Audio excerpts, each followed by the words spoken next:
Alright, what's going on, guys? It's time for another Berserk manga arc. Now, if you remember last time, that was about a year ago now, I went over the entire Lost Children's chapters. Now, if you're new to this format, what I do is I methodically and slowly go through each chapter. We explore all the little details contained within the chapter, and I provide extra information as well. So for example, we're going to start off with chapter 118 for this video, and that came out on March 27th of 1998. So what I'll do is I'll show some of the merchandise that was coming out during that time as well, and kind of explain some of the detail around it. So with us leaving off on the Lost Children's chapters last time, we ended with chapter 117. So that puts us at chapter 118 for this video, which officially kicks off the mini arc of the Binding Chain chapters. Now, chapter 118 came out in Young Animal issue number 7. Here's the cover image for that issue, and you can see in the top left corner they're talking about the Laserdisc and the VHS for the Berserk 1997 anime, which just came out the previous year to this issue.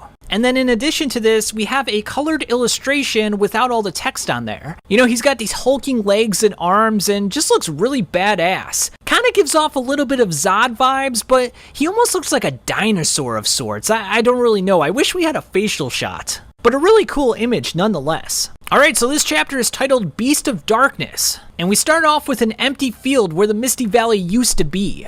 In this field, we see a bunch of burnt trees and shrubbery, and it's just a very barren land. We see corpses everywhere as well. You can see the children's corpses on the ground. And walking through the various dead bodies and wreckage, we see the Skull Knight on his horse. And he says, it's as if the hellfire scorched this earth.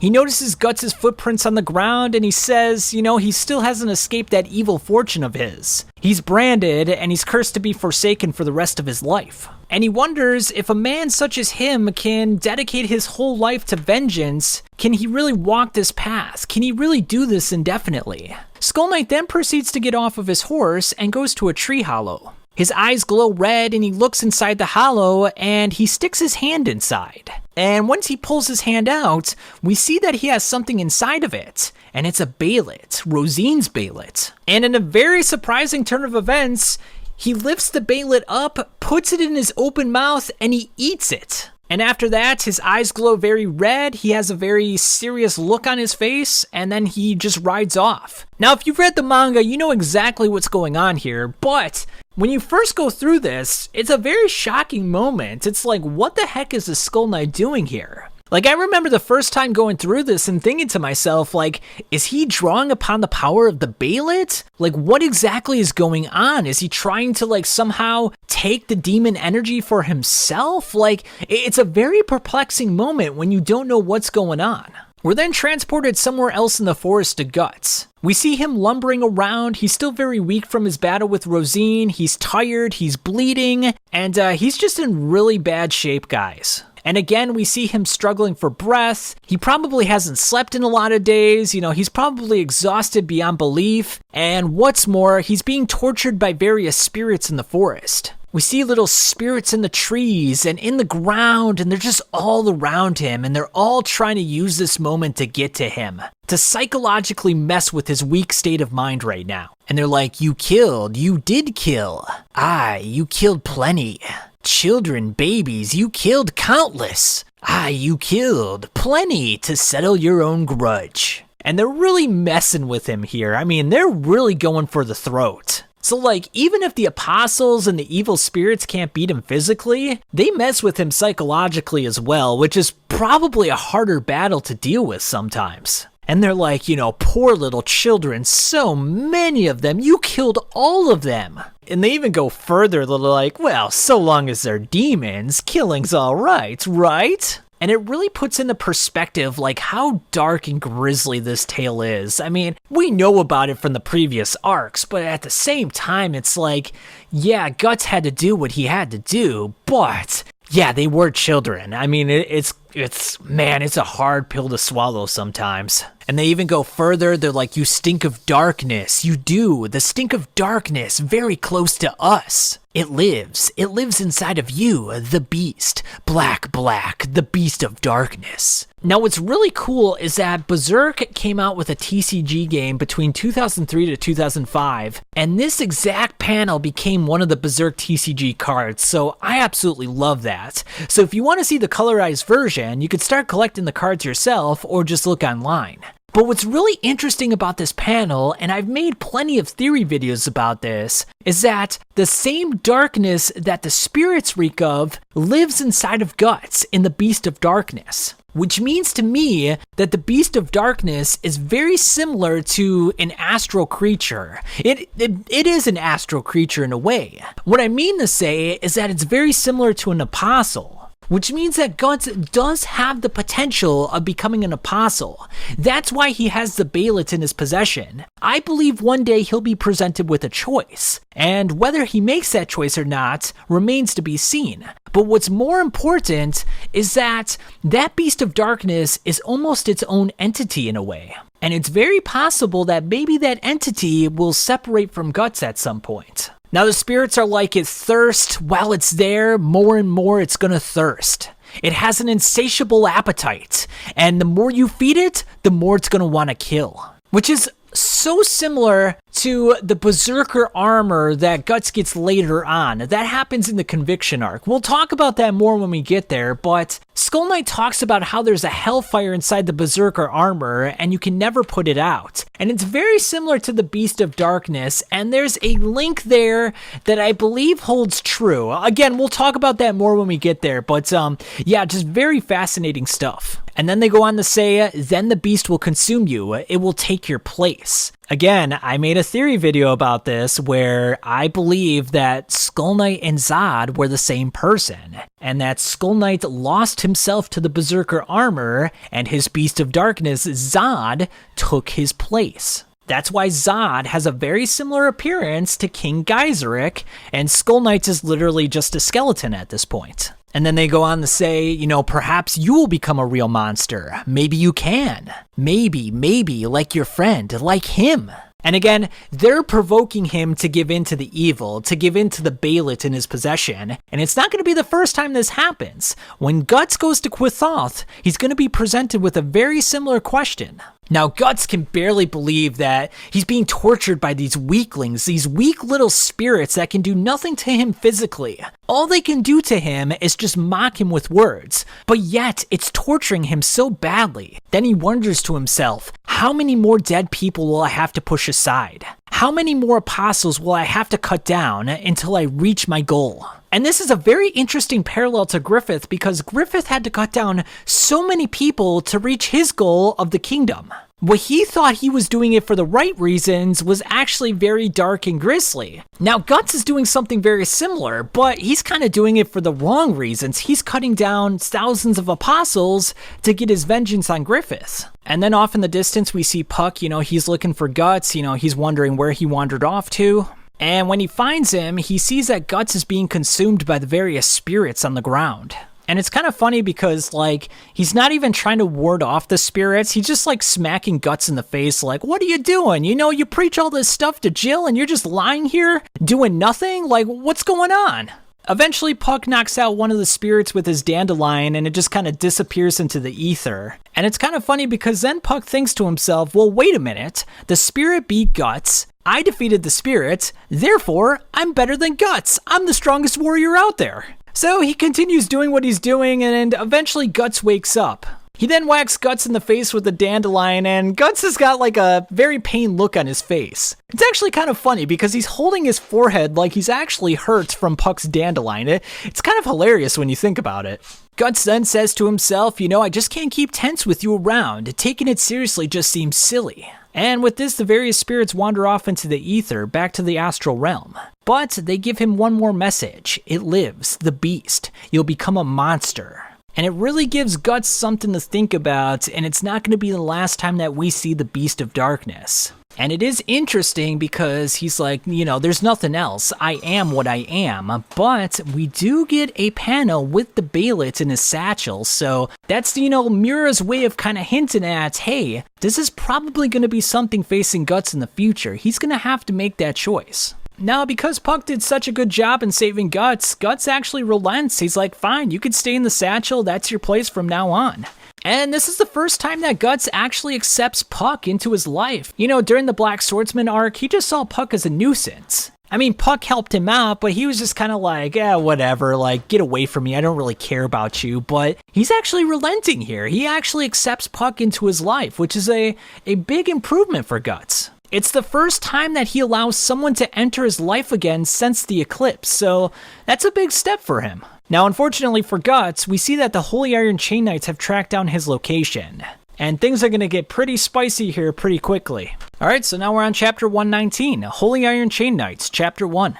Alright, so before Chapter 119 came out, we got a couple of items. We got this special fold-out poster of Casca in the Iron Maiden. Now, it's interesting because it says it was released on March 31st of 1998, but it came out in the Berserk Special Blitzkrieg issue on May 5th. So I don't know if the image was released beforehand and then it came out in the issue. I'm not really sure, but it's a really cool image. I like the colors. It's just really unique, and just really cool stuff. And then we actually see the issue itself. Now, again, it says March 31st, but it says it was released on May 5th. Really cool issue. It's got the image from last time that we see, and it's got some artwork in there as well. It looks like Kentaro Miura. You know, we see him working on the manga. We see a little Baylet in the left-hand corner. I'm not really sure what's going on here. I mean, it looks like it's very comical. In like one sense, he's wearing like some kind of samurai outfit, like a karate outfit. Puck is training with him, and he's got the brand of sacrifice on his like little gi. So that's really funny stuff. And then on April 3rd, there was a Puck drawing for one of his assistants. So we see right here, it's dated April 3rd, 1998, signed by Kentaro Miura himself, and it's a drawing of Puck. You know, I'd be rather interested to see how much this goes for in today's dollars, because Kentaro Miura's signature is quite rare, so I wouldn't be surprised if this went for some good money, probably like a couple grand, but really good stuff, guys. And then we're finally on Chapter 119, Holy Iron Chain Knights, Chapter 1. Now, Guts hears the sound of the Holy Iron Chain Knights closing in on his position. So not only is he previous from the tired battle, but now he's got to go up against the Holy Iron Chain Knights. And then in the next scene, we see Azan, Farnese, and Serpico, and Farnese is calling out the Black Swordsman. Now, she acknowledges him as the Hawk of Darkness, and she has a look of fear and trepidation on her face. And so do her soldiers. Well, everyone except for Azan and Serpico. Guts wonders who these people are, and Farnese says that they are the Holy Iron Chain Knights. They are under direct control of the Holy See, and by divine command, they're here to put him under arrest. Farnese demands that he throw down his sword and surrender peacefully, but we know that's not in Guts' style. Farnese then wonders how he's drenched in blood from head to toe from the children, from the innocent children of that village. And we know how it happened, but yeah, it doesn't look good. From her perspective, it looks like pretty damning evidence. And because of this, she ceases the peaceful negotiations and she commands her men to capture Guts. They hesitate for a moment, they're a little bit scared, especially by the size of his sword, but eventually one of them goes in.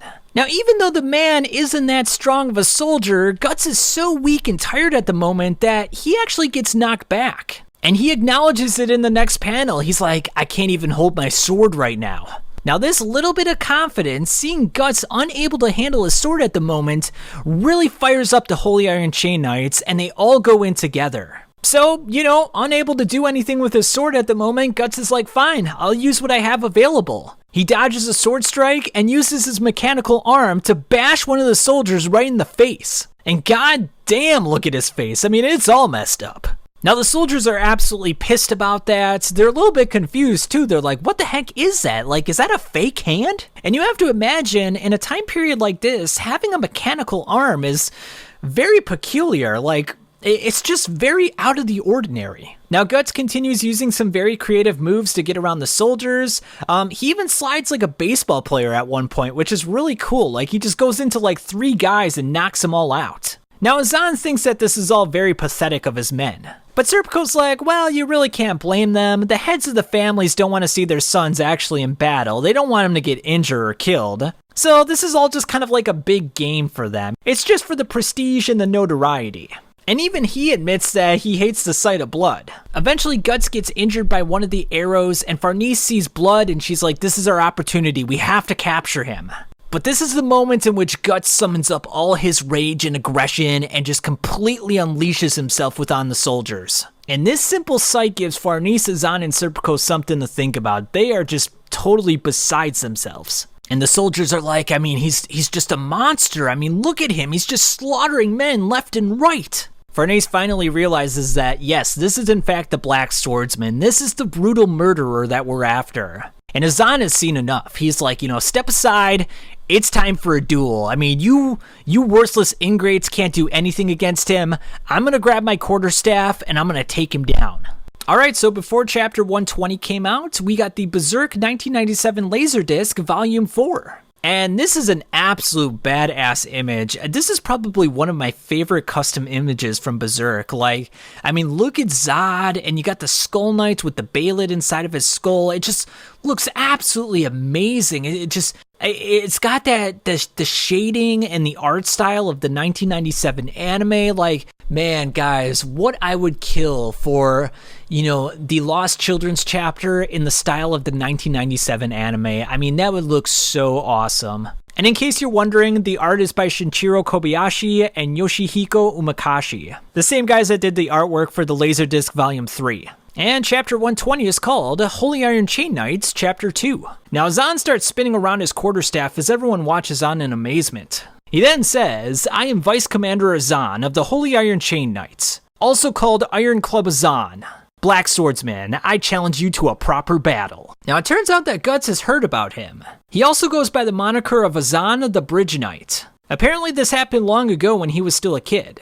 There was an eccentric knight who held up nearly 100 horsemen from crossing a very narrow bridge. And he did this because an old wounded man was stranded there. So in this way, we learn that Azan is a very honorable man. If he dedicates himself to something, he's going to see it through to the very end, and because he's with the Holy Iron Chain Knights, he now has to take down Guts. Azan then shows off his impressive speed by smashing his quarterstaff into the ground.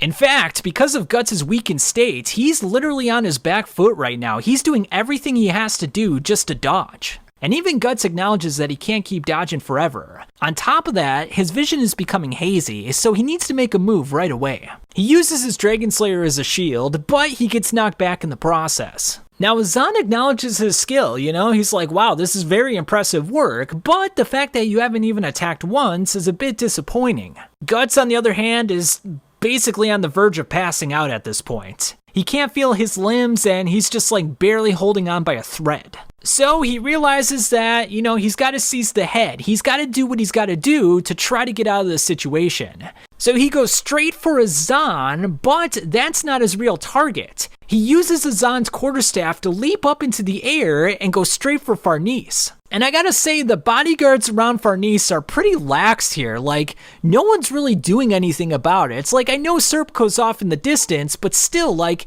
you would think like 5 or 6 people would just be like constantly around Farnese at all times. Guts then easily slashes his way through a couple of men as Farnese is literally on the verge of crapping herself here. I mean, she is so numb to it. Now, realizing that she's got to do something, she closes her eyes and thrusts her sword forward. And luckily for her, an arrow stuck in Guts' leg eventually is that last thing that sends him over the edge. It's the thing that finally knocks him out. And in a very comical way, even though she didn't do anything about it, from a certain angle, it kind of looks like Farnese took down Guts. Now, she's wondering if she really got him as everyone starts to cheer her on. Hey, that's our leader, she did it.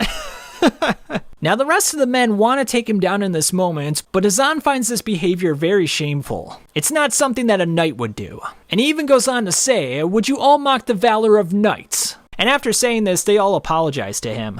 Now, Farnese is very taken aback by the situation, and even Azan wonders if this is the first time that she's drawn blood. But she puts on a brave face for her men and tells everyone to withdraw. Alright, so now we're on chapter 121, The Hollow Idol. Now we see that Guts is in a stockade and he's walking through the camp. Now everyone looks rather pissed off with him given that he's the Black Swordsman. And then as he makes his way into the main tent, we see Farnese standing in there. Next to her is the shrine from the Holy See and his chestplate armor. Now after he's tied up to the post, she wants to be left alone with the Black Swordsman, which her men are a little bit concerned about. I mean, obviously so. I mean, this guy is literally an army unto himself, so to be left alone with a single girl is kinda risky business. Now, one of the soldiers wants to tell Vice Commander Azan about this, but Farnese is rather insulted by this. She asserts her rank and power by saying that she's the supreme commander of the Holy Iron Chain Knights, but at the same time, there's a little bit of trepidation in her voice. She looks a little bit nervous. Now after the men leave the tent, Farnese explains that she's going to turn him over to the Holy See. But before she does so, she's going to ask him a few questions. As she says this, she has a whip in her hand, and she's making it clear that she's going to hurt him in the process. Or at least she thinks she's going to hurt him. Now she wants to know the motives for his actions, but he just begins to chuckle. He thinks it's rather hilarious that she believes so ardently in her god. Now she doesn't take too kindly to this, and she proceeds to ask him questions about all the weaponry he has. And on the table, we see all of Guts' cool gadgets, you know, his throwing daggers, his cannon arm, the repeating crossbow, various knives and such. I mean, just a cavalcade of weapons are on display here. And then, of course, we got the huge slab of iron, the thing that he calls a sword, the Dragon Slayer. Now, from Farnese's perspective, I mean, you could kind of understand where she's coming from. This man has a cannon arm, he has a repeating crossbow, various knives, gadgets, and a sword that weighs probably 300 pounds. No one else can carry, let alone wield this sword.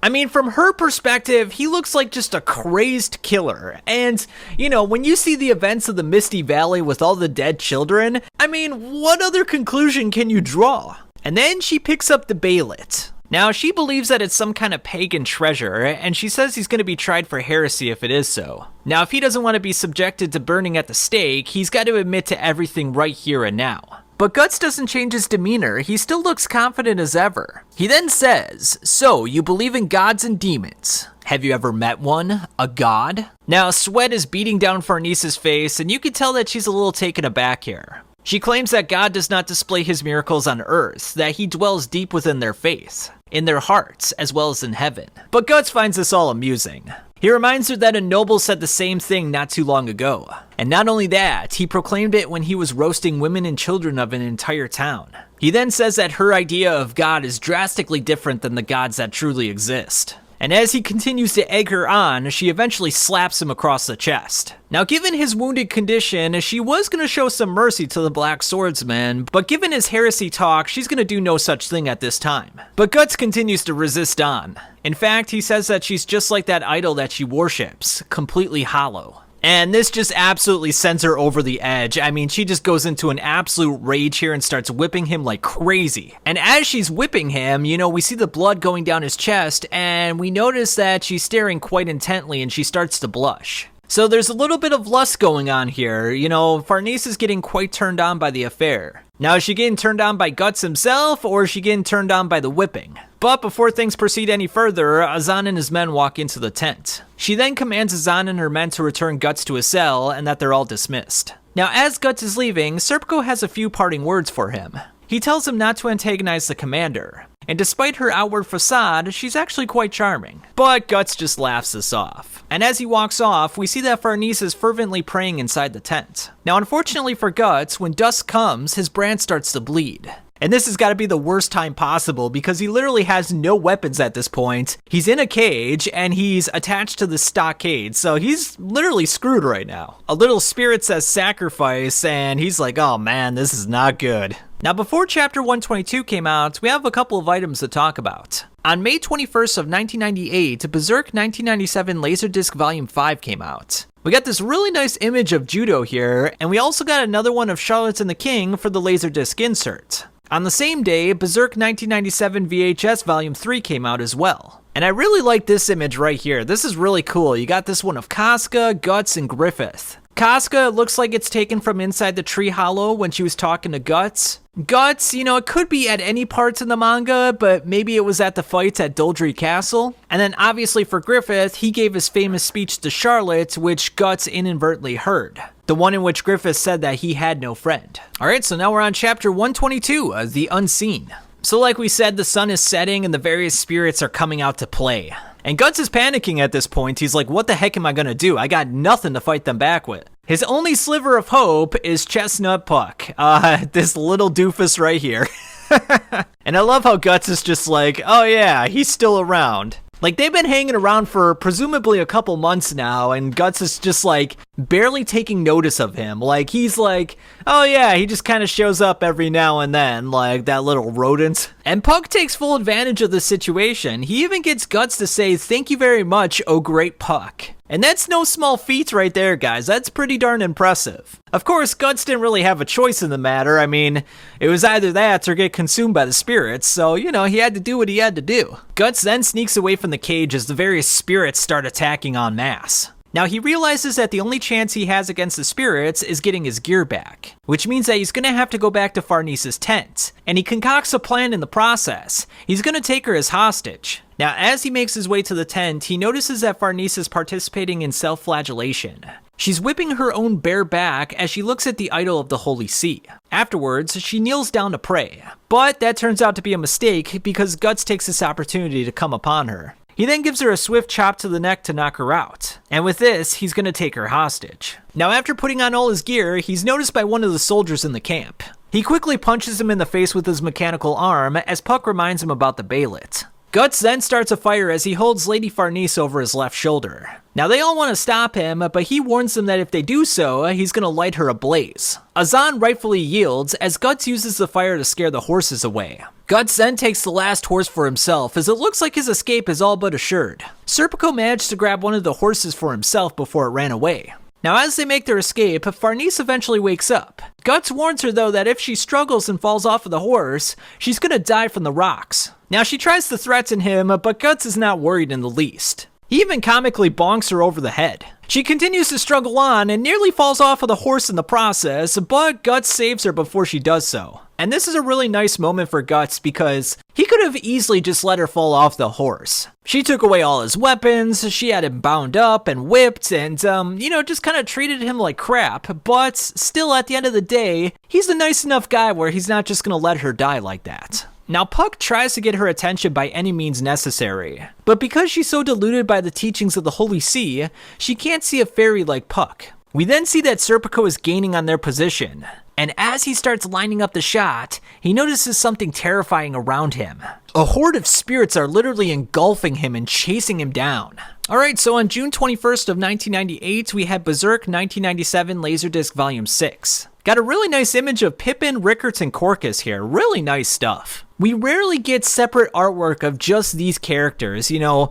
We always get stuff of like Guts and Griffith with them in the background, but like one image of just focusing on these three is really cool stuff. And I love the flag of the Band of the Hawk in the background. That's a really nice touch there. And then for chapter 122, that came out in Young Animal issue number 12. And it came out with this artwork of Guts holding his Dragon Slayer. Just a really nice image, guys. It reminds me of something that Michelangelo would do. I mean, it's just really great stuff. I love the sepia tones in the background, and then you got Guts in the fore here. It's just, God, it looks fantastic. All right, so now we're on chapter 123, Night of Miracles. So the various spirits fly past Serpico's body as he falls off of his horse, and he begins to wonder to himself, what exactly just happened? We see Guts riding on the horse as he wonders why Farnese can't perceive the spirits. Puck remarks that if it's something that they don't really care about, they don't really remember it. If it doesn't really capture their attention, they don't even really recall that it happened. He even mentions that when he goes into a cathedral, no one really notices him.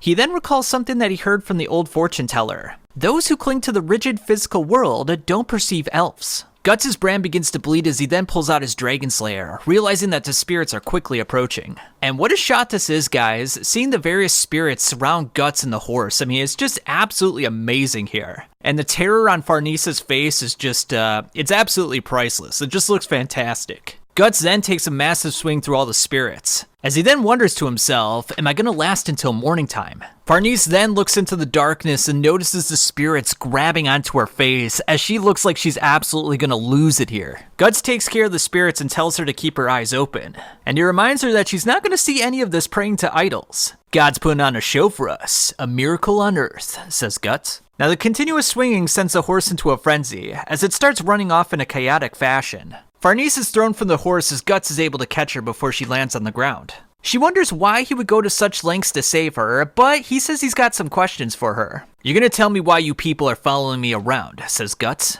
Now she has no intentions of doing this as she starts to run away. But that's when the various dogs in the area get inhabited by the dark spirits. And what an absolutely horrifying sight this is, seeing these dogs just transform into these demonic creatures. Now, Farnese is absolutely besides herself. She can't believe that something like this is actually happening in the physical world. And Guts mockingly says, can't happen, that's why it's called a miracle. So it's a very crude reminder that miracles can come in two forms. They can be either benevolent or they can be absolutely insidious. He continues the onslaught as he says, I've had my fill of miracles, enough to make me puke. So the dogs have been inhabited with the evil spirits, and Farnese is absolutely besides herself right now. She's absolutely scared and just can't believe what she's seeing. And she says, I just can't even stave off my own fear. I can't even find the words to pray. And while this is going on, Guts is slicing and dicing the dogs like it's nothing. There's one gnawing on his mechanical arm. He's taking out all their heads. He looks crazier than the dogs do. It's pretty crazy. And he's just going into a frenzy, taking them out one by one, and it's just absolutely ridiculous. Farnese is shaking with fear, and all she can think about right now is just getting away from this lamentable situation. She then walks over to a horse and says, I order you, let me mount you and escape this place. But unfortunately for her, the horse has also been possessed. And he's not in the mood for Farnese to mount him. Instead, he wants to mount her. Guts then sees what's going on, runs over to the situation, and slices off the horse's head with one slash. And he's got to be incredibly careful right here because not only is he taking off the horse's head, but he's got to make sure he doesn't take off Farnese's head in the process. So not only is it a powerful stroke, it's got to be a very precise and measured stroke. Farnese continues to shudder in pain as we can see that Guts had to really strain himself in this moment. And he's quite pissed off with Farnese. He tells her, if you don't want to die, don't wander off. Now, when he saw Farnese in that position, he was immediately reminded of Casca. And Puck, given his various abilities, was able to see this memory. What moment in history shaped Guts so that he's so resentful towards everything, that he's got this malice built up within him? And then he sees a close-up of Casca during the eclipse, and everything becomes crystal clear. Now, the wound on Guts' arm is going to make it incredibly difficult for him to swing his sword from here on out. And because Farnese was in a situation that was somewhat similar to Casca, it reminded him of the past. And you would think that this is a bad thing, but for Guts, this is actually good. Because when he's in a bad mood, you literally have no chance. He then spends the entire night hacking them to pieces, one by one. And the thing is he can kill the physical form of the dogs, but the spirits can just inhabit something else instead. So it's kind of an endless struggle. It feels like he's just kind of swinging in the wind. He's making mincemeats of them, but at the same time, it's what is he really doing? As the sun begins to rise, Farnese looks upon the Black Swordsman, and she's like, somehow he's making my chest pound.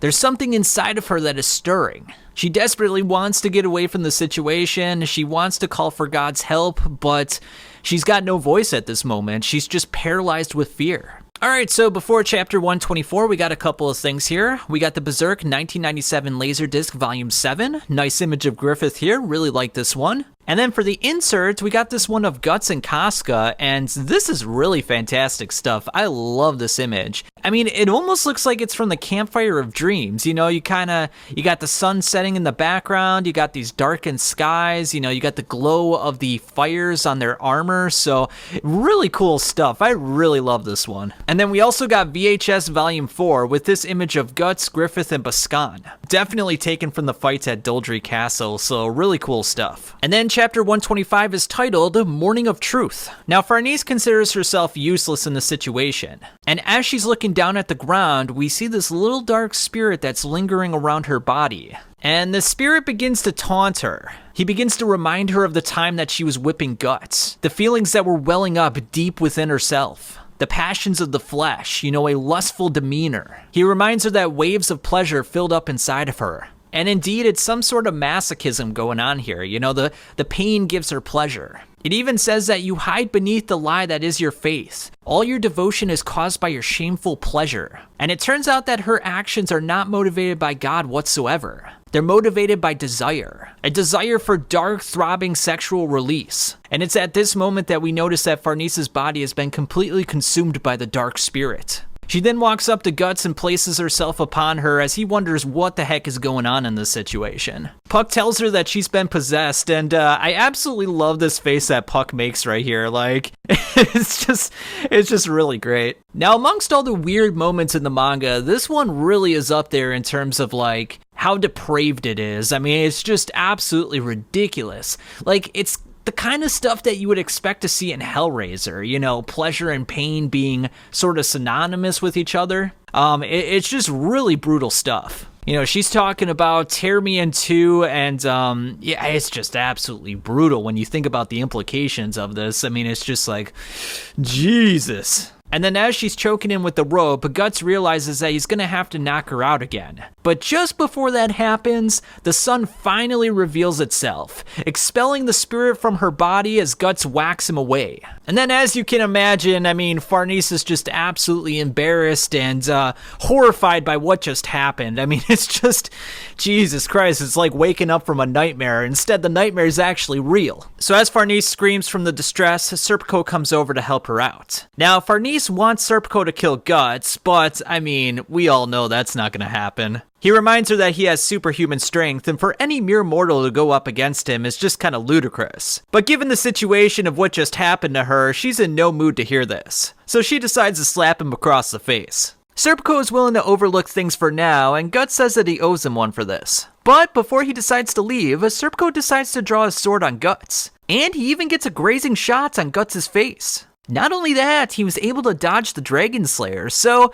we already learned from this first encounter that Serpico is quite skilled with the sword. That being said, his own shoe got ripped up in the process, so, you know, he didn't completely avoid the damage. Puck then realizes that Farnese is quite the complex character. It's like she's bound up on all sides. And as we pan over to Farnese once more, she's like, he's gotta be killed. He cannot be allowed to live. Now, before we talk about chapter 126, we got a couple of things to discuss. On August 21st of 1998, Berserk 1997 Laserdisc Volume 8 came out. Got a nice image of Guts here on the Band of the Hawk, really like this one. Then on August 25th, we got the Berserk Warcry postcards. So this is actually an item that I have myself. It's got a lot of cool images in here, and just really nice stuff. There's original artwork and all sorts of cool images, and I highly encourage you to buy it for yourself. I mean, I bought it for like 37 bucks, and it just looks absolutely fantastic. And then on August 28th at the Enjoy and Exciting Festival, we got this Puck autograph drawing. And then we also got another autograph drawing of Guts and Puck.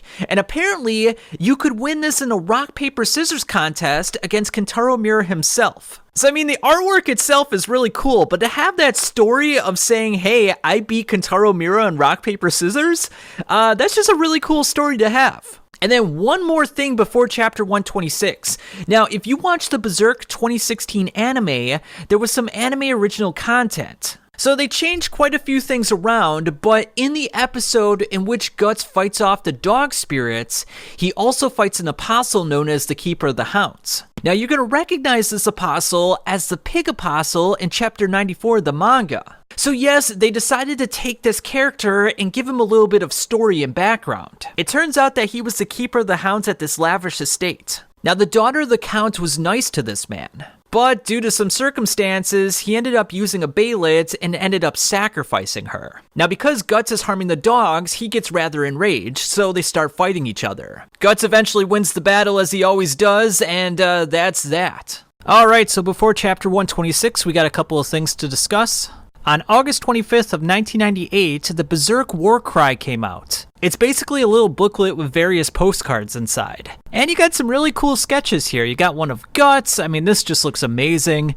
Another one of Guts, which also shows up in the Berserk TCG, it's like a special box topper. And then another one of Casca here, so these just look absolutely fantastic. And then August 28th at the Enjoy and Exciting Festival, we got an autograph by Kentaro Miura. We got a little doodle of Puck here, and yeah, it just looks really cool. And then also on that date, at the same festival, we had a rock, paper, scissors tournament. And then the winner got a drawing of Guts and Puck here with a signing from Kentaro Miura, and I would imagine this goes for a lot of money nowadays. And then at that same festival, there was also an autograph signing with Griffith, Casca, Charlotte, and Judo. Unfortunately, there's no images of that one online, so I can only tell you about it. But with that, we're on chapter 126, titled Revelation. People saw it as they slept. Retribution, the birthright revelation. And we just see this huge demonic specter looking over the land and just causing terror and dread. And the people just look absolutely horrified. They're running away. They're naked. They're terrified. And it just looks like an absolute travesty. Villages are being decimated by the plague, and the country itself is being overran by an army. The sun is being hidden by black clouds, and the groups of people are wandering around, starving and just absolutely in despair. They have no hope. But from within the chaos, a lone bird flies in the sky. A shining hawk swooped down to the blood-stained earth, tearing asunder the veil of darkness. They had known it intuitively. It was a Messiah. We then see Laban's army traveling through the various camps as everything just looks like it's been absolutely destroyed. All the timber in the land has been cut up so that they can build forts, which has left everything rather barren.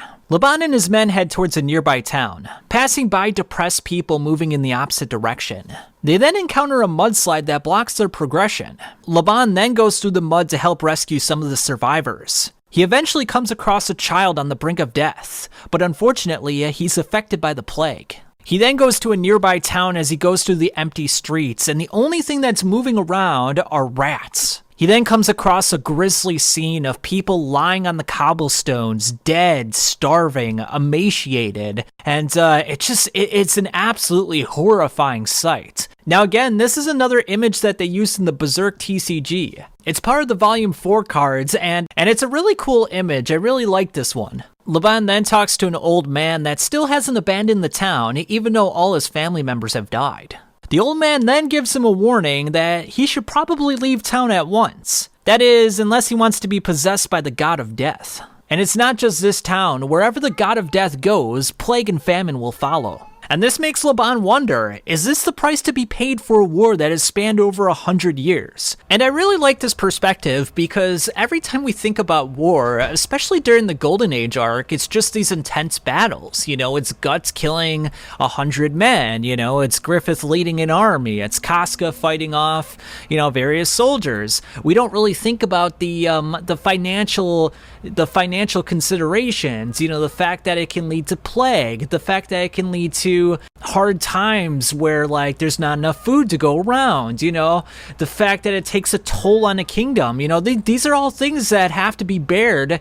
And I really like this perspective. You know, I love this perspective of like everything was great when they were winning in the Golden Age arc, but you know, when things are not going well, it leads to a lot of hard times. And Laban thinks that, like, hey, we really should be utilizing the country's resources to tackle reconstruction, to build ourselves up again. And what's really surprising is that they've been scouring the earth. 70% of their military have been deployed to find one man, to find Griffith. I mean, that is just absurd when you think about it. I mean, that is such it's just such a gross misuse of funds, and it's just he's using the entire country's wealth just for his singular goal of finding Griffith, because Griffith had sex with Charlotte. I mean, goddamn, that, you know, the King of Midland is really something else. He's one of the most evil characters in the entire manga when you think about it. Like, the entire kingdom's survival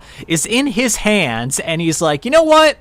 I really want to find Griffith. I am really pissed off at this guy. Laban then wonders how that dream should be interpreted. You know, the dream where the entire world is covered by a veil of darkness. And he realizes that that bird, the falcon, the hawk of light, that's Griffith. And he might be their only savior. He might be their only hope out of this lamentable situation. His thoughts are then interrupted by one of his adjutants, and he bears grim news. It turns out that His Majesty the King is succumbing to illness. It sounds like he's gonna die. Laban decides that they're going to return to the kingdom at once, and as they're doing so, we see the various rats in the village accumulating in one spot. They go on top of a bunch of dead carcasses, and they form into one singular entity, and it looks like Conrad's face from the God Hand. And out of the rats, we see a bunch of dead spirits coming out, and it's just a really iconic image here, guys. I absolutely love this one.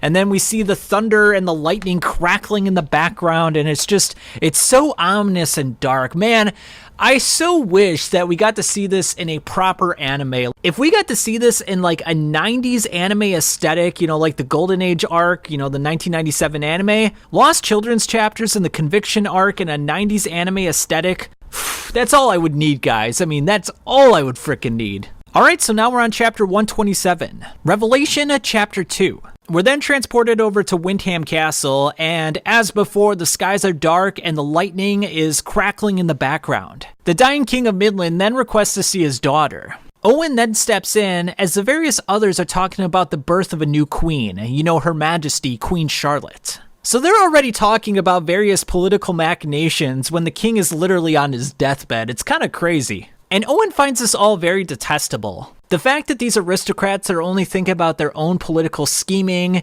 and furthering their own interest is just kind of deplorable. The common people are dying and starving on the streets, and that's not even a consideration in their mind, you know, it's just kind of disgusting. Minister Foss then says that the hawk will swoop down. The hawk from that strange dream that everyone is seeing. Now, the various priests say that it's a divine revelation. It's a good omen that signifies the appearance of someone that will swoop down and save their kingdom. Now, when Owen reaches Charlotte's tower, he finds out that she's barricaded herself in a room. She's done this for the past 5 days now and refuses to leave. The only person that's permitted to enter and leave is Anna. Owen then tells Charlotte that her father is near death. And not only that, he's calling her name.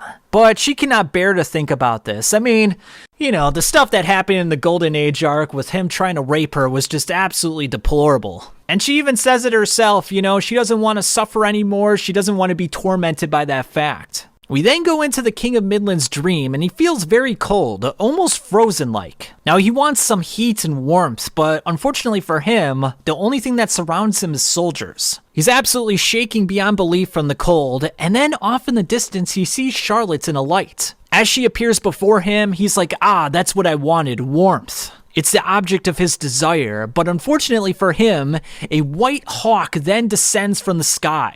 And not only that, it puts its wings around Charlotte. And it's just not any ordinary hawk, it's the White Hawk. It's Griffith. He reaches for his quote-unquote precious as Griffith merely gives him a sly smile. But as painful as this might be, he's like, well, maybe I wish for this, for someone to break me free from this prison known as a throne. Someone who can liberate me from this madness. And upon waking up, we see his eyes strained as he thinks about Griffith one last time. The lightning crackles in the background and a gong rings, signifying the king's death. But upon hearing this, Charlotte can think of nothing more than Griffith saving her. She wants to see her true love once more. But unfortunately for the residents of Windham, this is not the worst of it. We then see various elephants roaming the land. And on the distant hills overlooking Windham, a massive foreign army of foot soldiers, mounted pikemen, siege towers, and armored elephants advance towards the city. And it looks pretty bad, guys. Alright, so before chapter 128, we got a couple of things to talk about. On September 21st, the Berserk 1997 Laserdisc Volume 9 came out. We got this really cool image of Guts here cutting through something, and just a lot of red and blood splattering everywhere. I really like this one. And then as for the inserts, we got this image right here. We got the King of Midland, we got Genin, we got Bascan, Julius, Foss, Laban, and Owen. Just a really cool image here. And then on the bottom, we can also see the Purple Rhino Knights. So yeah, this is just a really cool image. You don't really see these characters all too often, but you know, it's just a nice little compilation here. And then also on September 21st, we got the Berserk 1997 VHS Volume 5. Really cool image of Guts and Griffith when they had that battle on that snowy hill, you know, right before Guts' departure from the Band of the Hawk. Alright, so now we're on chapter 128, Revelation chapter 3. So various mercenaries on the battlefield are absolutely flabbergasted by the fact that one guy, one man all by himself, was able to defeat 300 mercenaries. And it's just not any ordinary guy, it's the immortal Zod. And just one absolutely epic panel this is, guys. I mean, just look at the bloodshed, the pain, the suffering, just how badass Zod looks. I mean, it just looks absolutely incredible. And then as the crows are tearing up the soldiers, we notice that Zod's just sitting there, kind of in a malaise, and he's just really bored by it all. He's like, you know, so many different battlefields I've been on, and no one can really measure up to me. No one can measure up to my strength and skill. He then realizes that fighting humans just won't satisfy him. There's only one person that will. And that's when he thinks of the Skull Knight. He then wonders what he's up to as he says to himself, I only wish for one thing. Then, out of all the wreckage and carnage descends a bird, but not any bird, a white hawk. And that's when the white hawk says that we are in between your dream and the real world. And this is a subject that is touched upon later on when we learn about Shirka and Flora. They talk about how the astral world is very similar to the dream world. And we can see that Griffith can manipulate these dreams. And not only that, he can cause physical harm. Zod then realizes that Griffith is enticing him to fight, and that's when he transforms into his apostle form. He then says, my only wish is to fight someone stronger. As he goes in to slash Griffith, it's actually Griffith who gets the better of him. We see him fly around Zod in a brilliance light, slicing him up in the process. And he even cuts off one of his horns, and I just love how visceral this panel is. You see the blood and the guts and just the pain in Zod's face, you know. Zod, I don't know if he's ever expressed pain like this in the manga before. I think this is the first time we've seen something like this. A man that just absolutely brutalizes everyone in his way is just at a complete loss of words, like he's got nothing to say except for to scream in agony. He's then transported back to the pile of corpses. You know, he's sitting there again and he wonders to himself, well, that must have been a dream, right? But unfortunately for him, he sees his horn on the ground. And not only that, there's blood coming from his forehead, which means that he lost his horn in his apostle form. Griffith then gives him a prophecy. When the sky falls down in the holy place of shepherds, it will appear. Guts and Puck then make their way to a village. Unfortunately for them, they only find a mountain of corpses. It seems that everyone is suffering from the plague and famine. Puck then directs Guts towards a hill with some stones on it. It kind of looks like Stonehenge if you think about it. And he mentions that that place is a home for fairy folk. Therefore, hateful nightmares will not approach them.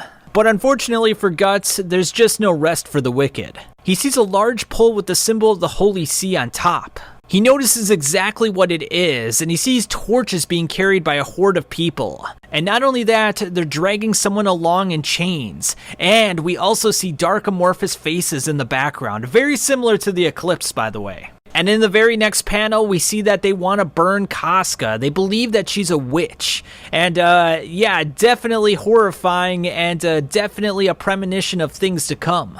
They then light the structure ablaze as Casca begins to scream. We then see the symbol of the Holy See lighting up in a fiery blaze as it looks like the White Hawk, the Hawk of Light, Griffith. So as soon as Guts wakes up, he's in a panic, he's sweating, he looks around. We notice that Puck is sleeping soundly, by the way. You know, he doesn't seem to be experiencing any nightmares whatsoever. But as soon as Guts looks at one of the stone structures, he notices the demon child. And that's when he realizes that the premonition must have come from him.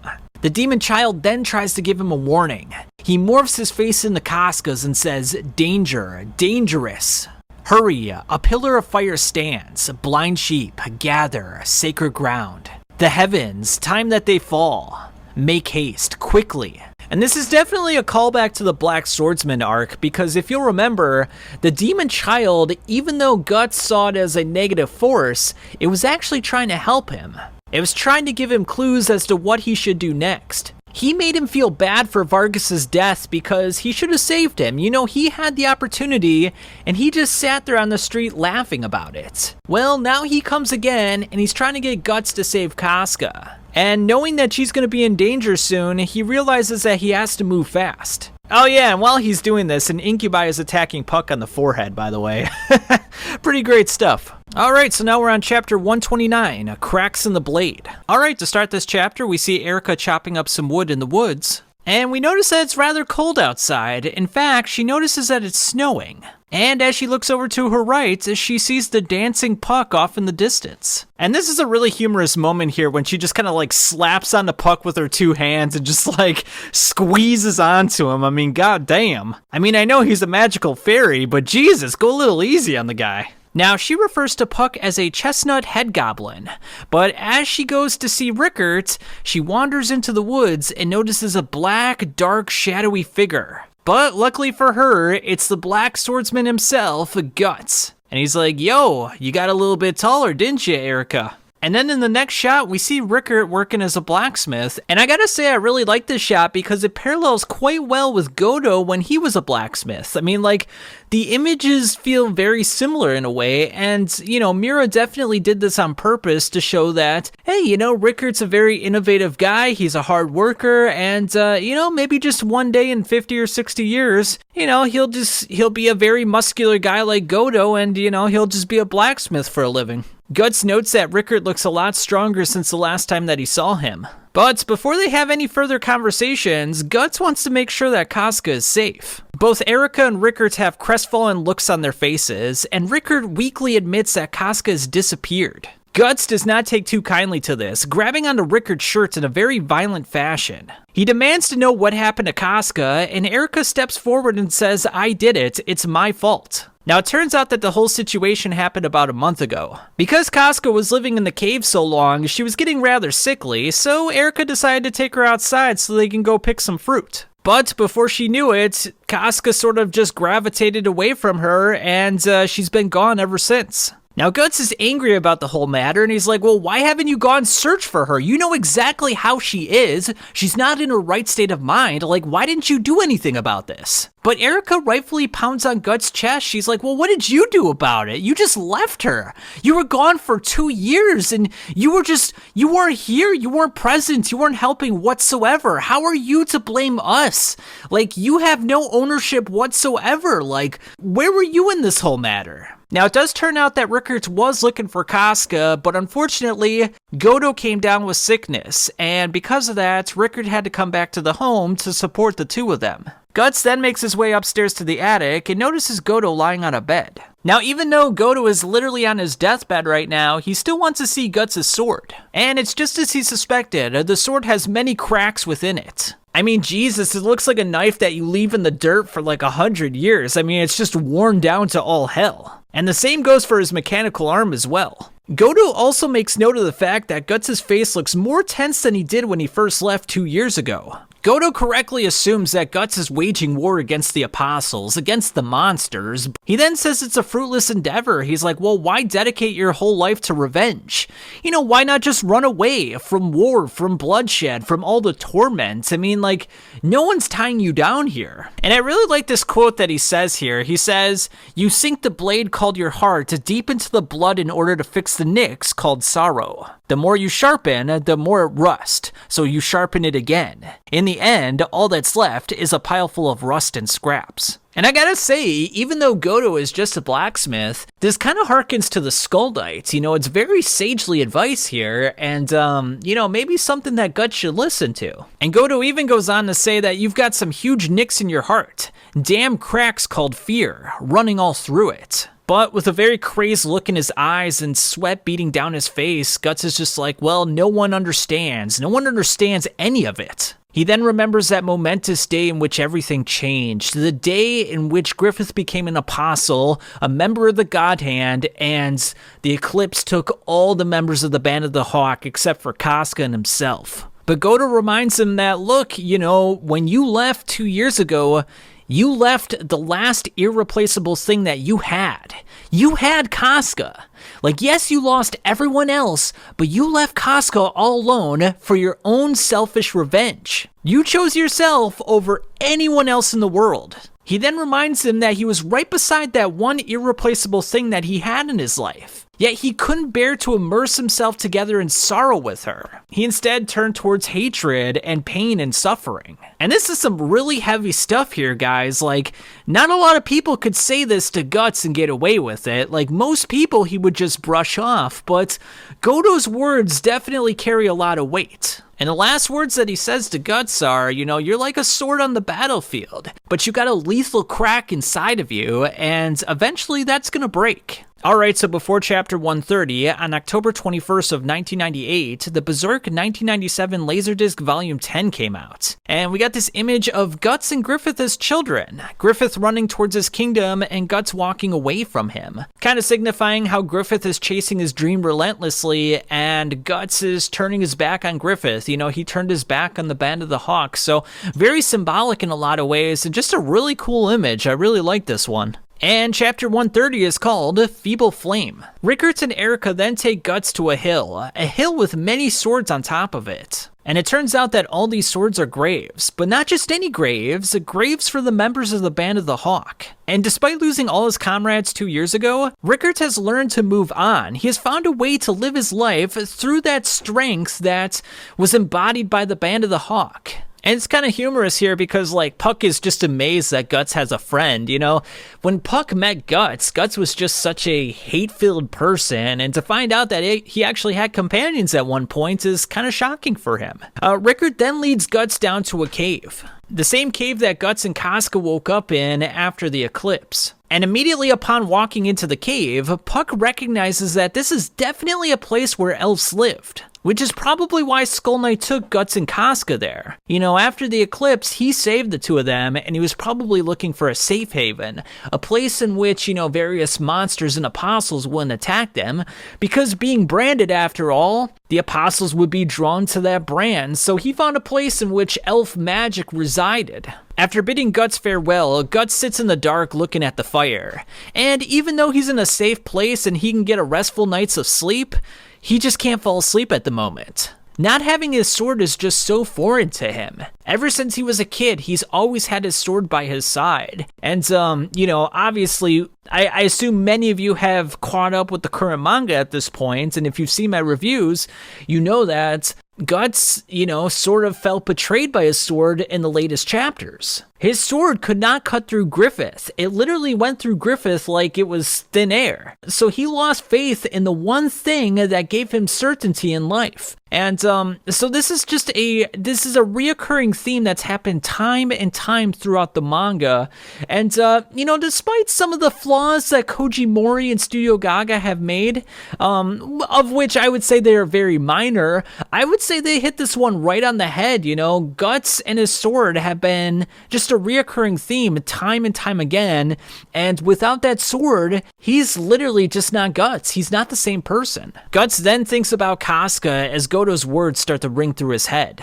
But as this goes on, he's reminded of the eclipse, and we see this beautifully tragic panel in which the various apostles are, you know, raising Casca's naked body, preparing it for Griffith to rape, and it's just a horrifying, traumatizing sight for Guts. It's rekindling all those bad emotions that he had on that day. And in a very explosive moment, he just begins to scream. He just has to get out some form of energy. He then says that he can never atone for the dark flame that resides within him. And if he can't atone for it, then he might as well burn himself and his enemies with it. And it's at this moment that we see a gigantic, ferocious dog behind him. A dog that is completely black with, like, lightning eyes. And this is the same dog we saw after the Lost Children's chapters. The one in chapter 118, the Beast of Darkness. And you'll note that when we first saw the Beast of Darkness, it was almost this amorphous kind of liquid. Well, now it's taking on more of a physical form. It seems more solidified. Almost to say that Guts' rage and hate is solidifying more within himself. It's almost becoming a irreplaceable part of himself. The beast then says, "The blood must flow, so keep killing. It will still thirst, forever, all alone, always." He then replays all his interactions with the former members of the Band of the Hawk, Corcus, Judo, and Casca, and they all sort of saw the writing on the wall that he was trying to separate himself from the Band of the Hawk. He was distancing himself for his own visions and his own dreams. And he comes to a realization that it was him himself that started this war. He declared this war on himself. And as he continues this introspection of his soul, he remembers Casca. He remembers that moment in which he first made love to her, and he says to himself that that fire still burns in his chest. And that fire is the only thing that has prevented him from being completely consumed by this black flame. So if it weren't for Casca, he would be a monster just like the apostles. And let's be honest, he's been pretty damn close, but he is hanging on by a razor's edge at this moment. He then remembers the premonition that the demon child gave him, and it makes him realize that that flame is not out yet. Casca is still out there, and if he manages to save her, he can still preserve his own humanity and his own sanity. And if he can do that, he can still live a happy, fulfilled life. And to end the chapter, he says, "I'll never lose her again," and the light shines down upon him. And it's basically like a very symbolic way of saying that he's finally opened up his eyes again, his quote-unquote eye again. He's finally seeing the light of the world, and he's finally coming out of the darkness ever so slightly. All right, so now we're on chapter 131, To the Holy Ground, Part 1. We start off this chapter in a very humorous fashion. We see Puck is sleeping with Erica, and Erica's kind of squeezing onto him like a stuffed animal. Very funny. Rickert then takes a moment to thank Puck for everything that he's done. So it turns out that Erica hasn't laughed since Casca went missing, so him bringing a little bit of levity to the situation has been, a welcome change. Now, even though Guts has changed and become more hate-filled, Rickert still acknowledges that he's still the old Guts. And in a way, Puck had a way in sort of preserving the old Guts, sort of keeping him from going too far into the abyss. Now, despite being in a very weakened state, Godo gets out of his bed and grabs his sledgehammer. He then admits to Rickert that Erica is not actually his daughter. She's an orphan. She lost her family in a war and had no one else to rely on, so he decided to raise her himself. He then grabs onto the massive Dragon Slayer and says, "Even if a sword rust and dull, you can still revive it by putting it back into the fire." He then tells Rickert to tell Guts something: "Don't turn out like me." And after some well-placed strikes from the sledgehammer, the sword is back to basically new again. Rickert's also made some modifications and improvements to the repeating crossbow. So with that, Guts is all rested up, his weapons are nice and sharp and shiny, and he's ready to go. He's ready to slay some apostles again. Guts then wonders if there's any holy ground around here, and that reminds Rickert of a holy monastery called St. Albion Temple. It also goes by another moniker, the Tower of Conviction. Now, it turns out that there are many refugees by the tower, and mixed within the refugees are various heretics. And because of this, the Holy See has dispatched their Inquisitor to deal with the situation. Essentially, what this all means is that they're going to hold a witch trial. Now, even though the chances of Casca being there are slim, because of the premonition that Guts had, he's sort of thinking that that's probably where she is. Guts then officially takes his leave and says that he'll be back once again. Godo then acknowledges that this is probably going to be the last time that he sees the Black Swordsman due to his condition, but he's not really the sentimental type to begin with, so it's probably for the best anyway. Now, 1 month prior to all this taking place, Farnese leads the Holy Iron Chain Knights along with several hundred refugees and a steel wagon to St. Albion. Azan then provides a very troubling report. Several days prior, a large Cushan military host from the Far East crossed the mountain range and invaded Midland. Now, Farnese reflects on how she was talking to her various superiors about her lack of capturing the Black Swordsman. And because she failed to do so, she was basically demoted to a lesser mission. Now, as Farnese was leaving the amphitheater, she heard the officials conversing about a dream that they all experienced. The one in which the Hawk of Light had descended down upon the land as a savior. But given the events that she's been through recently, she doesn't believe in miracles or the Hawk of Light. The only thing that she's seen is depravity and suffering. Even though she hasn't experienced any miracles, she tries to reaffirm her faith in God. But that dark amorphous spirit saying, "You're too far from God," tortures her once more. Now, as they make their way through the city, the refugees stare in awe at the enormous armored carriage being led by the Holy Iron Chain Knights. Now, the carriage itself is occupied by the Inquisitor, the man known as Mosgus, the man sent by the Holy See to oversee the situation here at Albion. And it turns out like Mosgus has quite the reputation for torturing many people. It turns out that no less than 500 people have been put to death under his judgment. And many times that number have lost their lives during torture. And without a doubt, he's the most famous and feared Inquisitor across the world. And knowing all this, they got various crossbows at the ready, prepared to take down Mosgus here and now before he could dispense his torture upon them. Alright, so we got a couple things to talk about again. On November 21st of 1998, the Berserk 1997 Laserdisc Volume 11 came out. We got this really cool image of Charlotte here with the King of Midland. Now, there was an alternative image of this made as well, in which Charlotte had blonde hair.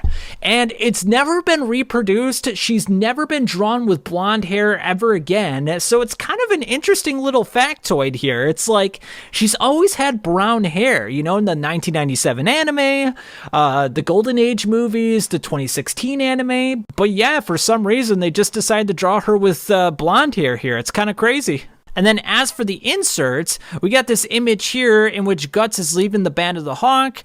We see Casca is looking very depressed. And then, Griffith is going into Charlotte's room in which they had sex that first time. So yeah, really cool image here. And then also on that day, the Berserk 1997 VHS Volume 6 came out. That one featured an image of all the members of the Band of the Hawk: Corcus, Pippin, Judo, Rickert, Guts, Griffith, Casca, and right below all them is the Brand of Sacrifice. So, yeah, I feel like I say this with every item that we see here. It just looks amazing. I can't express how much I love these images, guys. Alright, so now we're on chapter 132, To the Holy Ground, chapter 2. Alright, to start the chapter, we see a barrage of arrows going towards the armored carriage. The refugees scream "Die Mosgus" as they jump down from the cliffs and get ready for an attack. And they actually do pretty well against the Holy Iron Chain Knights. They seem like they've gained the advantage. Now, one of the refugees makes his way to the door of the carriage. He opens it up and he screams for Mosgus to show himself.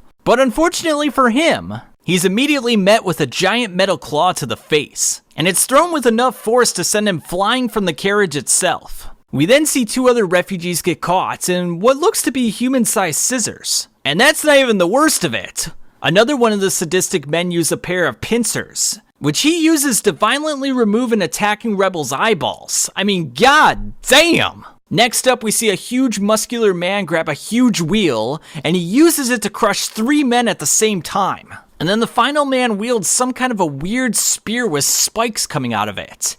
He uses it to entrap one of the refugees' heads, and uses it to basically cut his neck. And with the man lying face down on the ground, unable to respond, we see the various disciples of Mosgus. And of course, we finally see the Inquisitor himself, Mosgus. "The Lord doth revere silence," says Mosgus. Lady Farnese immediately begs for Mosgus's forgiveness, but Mosgus seems unbothered by this. What's most important is that no one from the Holy See became casualties of this little attack. He then introduces them to his most devoted torturers, and he claims that they are very useful to him in times of crisis. Now, it turns out that the reason that these refugees attacked Mosgus is that he accused their village of being a host of heretics. And because of this, they burned everyone alive. Women, children, everyone. No one was spared. But the man claims that this is not fair. In fact, it's divine punishment. Now, Mosgus does not take too kindly to this. His ball sort of clenches together in absolute rage. He raises up the scripture of the Holy See, and he smashes it down upon the man's head. I mean, god damn. And look at the indent it leaves. I mean, his eyeballs are literally bulging out of his head. There's blood coming out. I mean, this is just absolutely brutal, guys. He then asks Lady Farnese what sort of punishment he should dole out to these heretics. And she says that for actions such as these, it warrants burning or breaking on the wheel. Mosgus is rather pleased by her response, and he thusly doles out the sentence. All those accused are condemned to death by the wheel. So the disciples take it upon themselves to break the legs of the various refugees, and they're doing this so that they can contort their bodies within the wheel itself, to make an example out of them for everyone else to see. Now, one of the men that is condemned to death is absolutely horrified and begins pleading for his life. He runs into the arms of a woman, and as it just so happens, it's Casca. Luca steps in to tell the soldier that Casca's got nothing to do with the matter, so he decides to leave them alone. Now, though Luca acts unkind towards the man, she is rather repulsed by the whole matter. She finds the whole display very gross and egregious, but just being a single person, there's not really much she can do about it. Soon afterwards, the remaining refugees have all had their limbs broken and twisted around their own wheels. The wheels then point upwards to the sky, where crows can easily feed upon them. Luca then drags Casca away from the matter, as Casca, who's still not in her right state of mind, seems to derive some sort of innocent enjoyment from the whole matter. Alright, so as promised, we're going to start off this video by talking about the Berserk Swordwind Chronicle Complete Analysis book. Now, I bought this book off of Mercari Really awesome item here. Got it for a really good deal. I think it was like 30-40 bucks.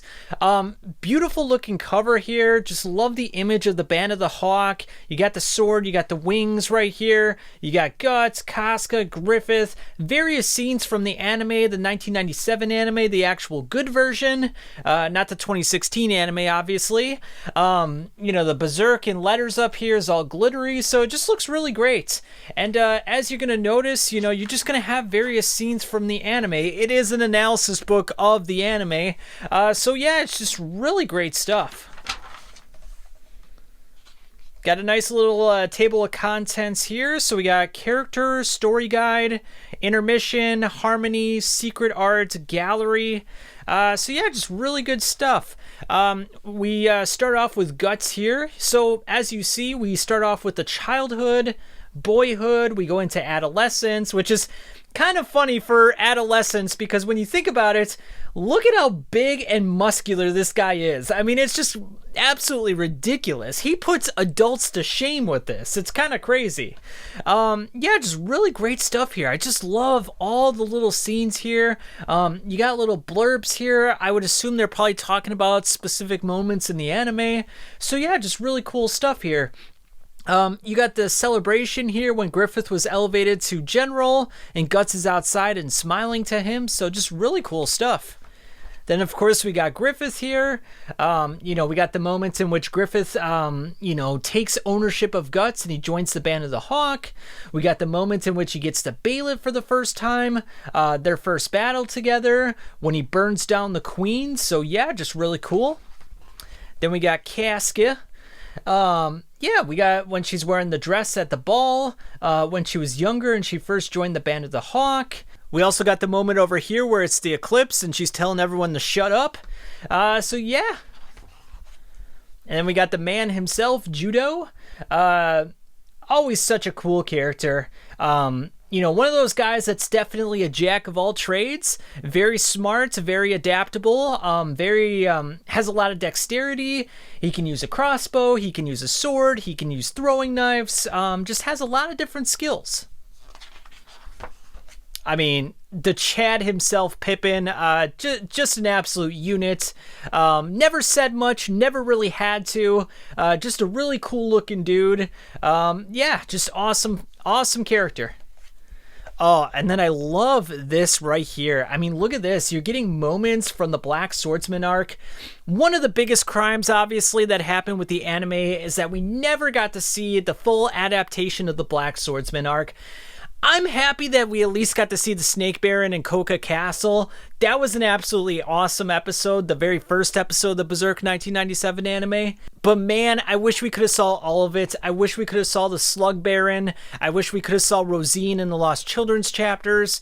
So many great moments. I mean, to see Vargas, to see Guts get the Count's Baylet, to see Puck, I mean, just so many moments that we missed out on. Then we got some more moments from the early Golden Age arc. We see Bazuzo over here, Guts and Griffith's first battle. Then we're progressing a little further. The first confrontation with Zod. Zod's just looking absolutely menacing here. He's red, he's got bloodshot eyes. Just an absolutely terrifying dude. I'm just going to kind of page through it now, unless there's something that really catches my eye. This is the opening and ending artwork for the series. We see the original soundtrack by Suzumu Hirasawa. Really cool stuff. Got some more moments from the anime.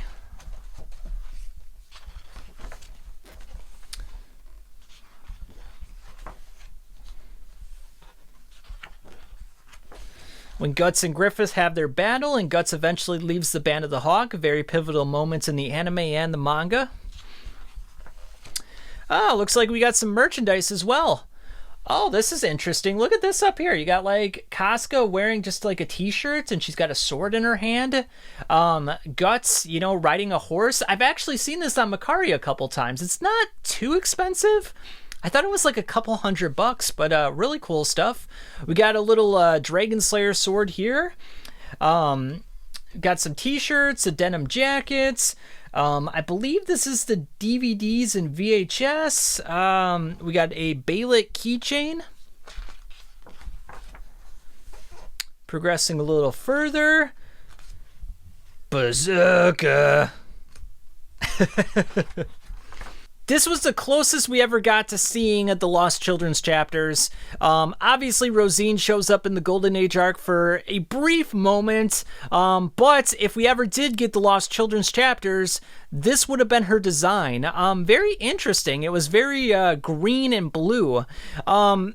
I've seen some colorings online by some people, and I think those colorings are a little bit better than this. I almost feel like this is a little bit too neon in a way. I wish it was a little more down to earth, but I get it. It was nighttime, you know, she's glowing, so it kind of distorted the colors a little bit. That's a nice little shot right there. Obviously, the eclipse is going on, so very terrifying stuff. We see Guts, obviously in a lot of pain and suffering. Femto, damn, just great stuff. I love the artwork on this page right here. A lot of these are like the inserts for like the DVDs and the VHSs. Just really cool stuff. And then we got some of the character models here.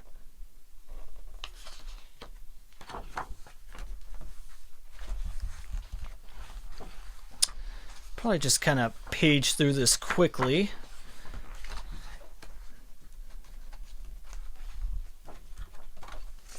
I really like that image of Guts.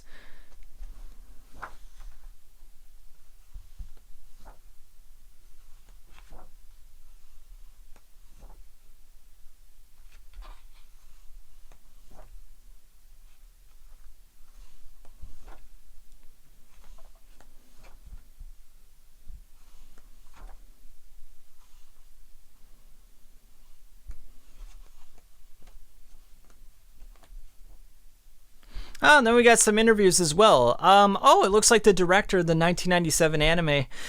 As much as I love the 1997 anime, I couldn't even tell you who the director is, to be honest with you. I have no idea. And then just like a table of contents or something, or maybe like viewership numbers. Like how many... It almost says percentage. I have no idea what this is down here. That's kind of interesting. Just got another couple of cool images. And yeah, that's it. So really cool stuff, guys. I just really love this. When I saw this online, I was like, man, I just gotta have it. Just such a nice little item here. And I love the 1997 anime. So yeah, without further ado, let's get back to the manga. Alright, so with that out of the way, we're on chapter 133, Cushan Scouts Part 1. So we see various mercenaries talking to a little boy. It turns out that they want his food. But the little boy is like, hey, you know, it took me 4 days to get all this food. The fact that you grown-ups are trying to steal from me is just despicable. You make me sick. Now, take special notice of the word sick here. It's in bold. That's going to play a part later. Now, the large one bends down and is like, well, you know what? I can make sure that you don't become a grown-up. I can do it right here and right now, punk. So the boy, who we come to know as Isidro, drops the food and is like, well, you know what? I'd really like to touch a woman at some point in my life, so, you know, here you go, here's the food. Now, as the bandits eat the food, you know, they're rather happy about the whole matter, you know, they're just kind of rubbing it in and making the boy feel bad about it. The boy then questions how the food tastes. And as it just so happens, the boy, Isidro, poisoned the food that they're eating right here and right now. Several of them begin to expel the food from their guts as they begin to shake and sweat all over. Isidro then opens up his vest, and as it turns out, his food, the food that is not poison, is inside of his cloak. Angered by his disrespect, the large man grabs his axe and looks to crack it right over his head. But Isidro counters with some sausage links to the face and whacks him over the head as well. Don't call me punk. The name's Isidro. He then gives them the good news that it turns out that the poison is non-lethal. He looks to take his leave, but then he's approached by some more bandits. They question him about the whole matter, and he decides to play the pity card. He decides to cry. He says that the whole matter was carried out by the Cushan army, and as they begin to contemplate the situation, he looks to take his leave. But one of them catches him in the act. He's like, hey, that's pretty weird. If the Cushan army was here, how come we didn't hear their hoofs? He then reminds Isidro that if the Cushan army really did come, they wouldn't take pity on a little boy. He would also be writhing in pain as well. He then looks to distract them, but as the bandit looks off in the direction that Isidro is pointing, something goes straight into his face. And by some stroke of serendipity, the Cushans are actually here. They're on the rooftops. The bandits are now surrounded on all sides as Isidro finds himself in a very lamentable situation. And I really love the various daggers that you see the Cushans holding here. You know, you see various curved daggers. Like this first one right here is really cool. You can see like some markings and possibly some emblems on there. It's just really cool stuff. The Cushan warriors then leap from the rooftops and slaughter the various bandits in sight. They continue their slaughter as Isidro can do nothing more than watch the whole affair from behind a barrel. And he looks positively scared out of his mind right now. I mean, who wouldn't? In the blink of an eye, all dead, says Isidro.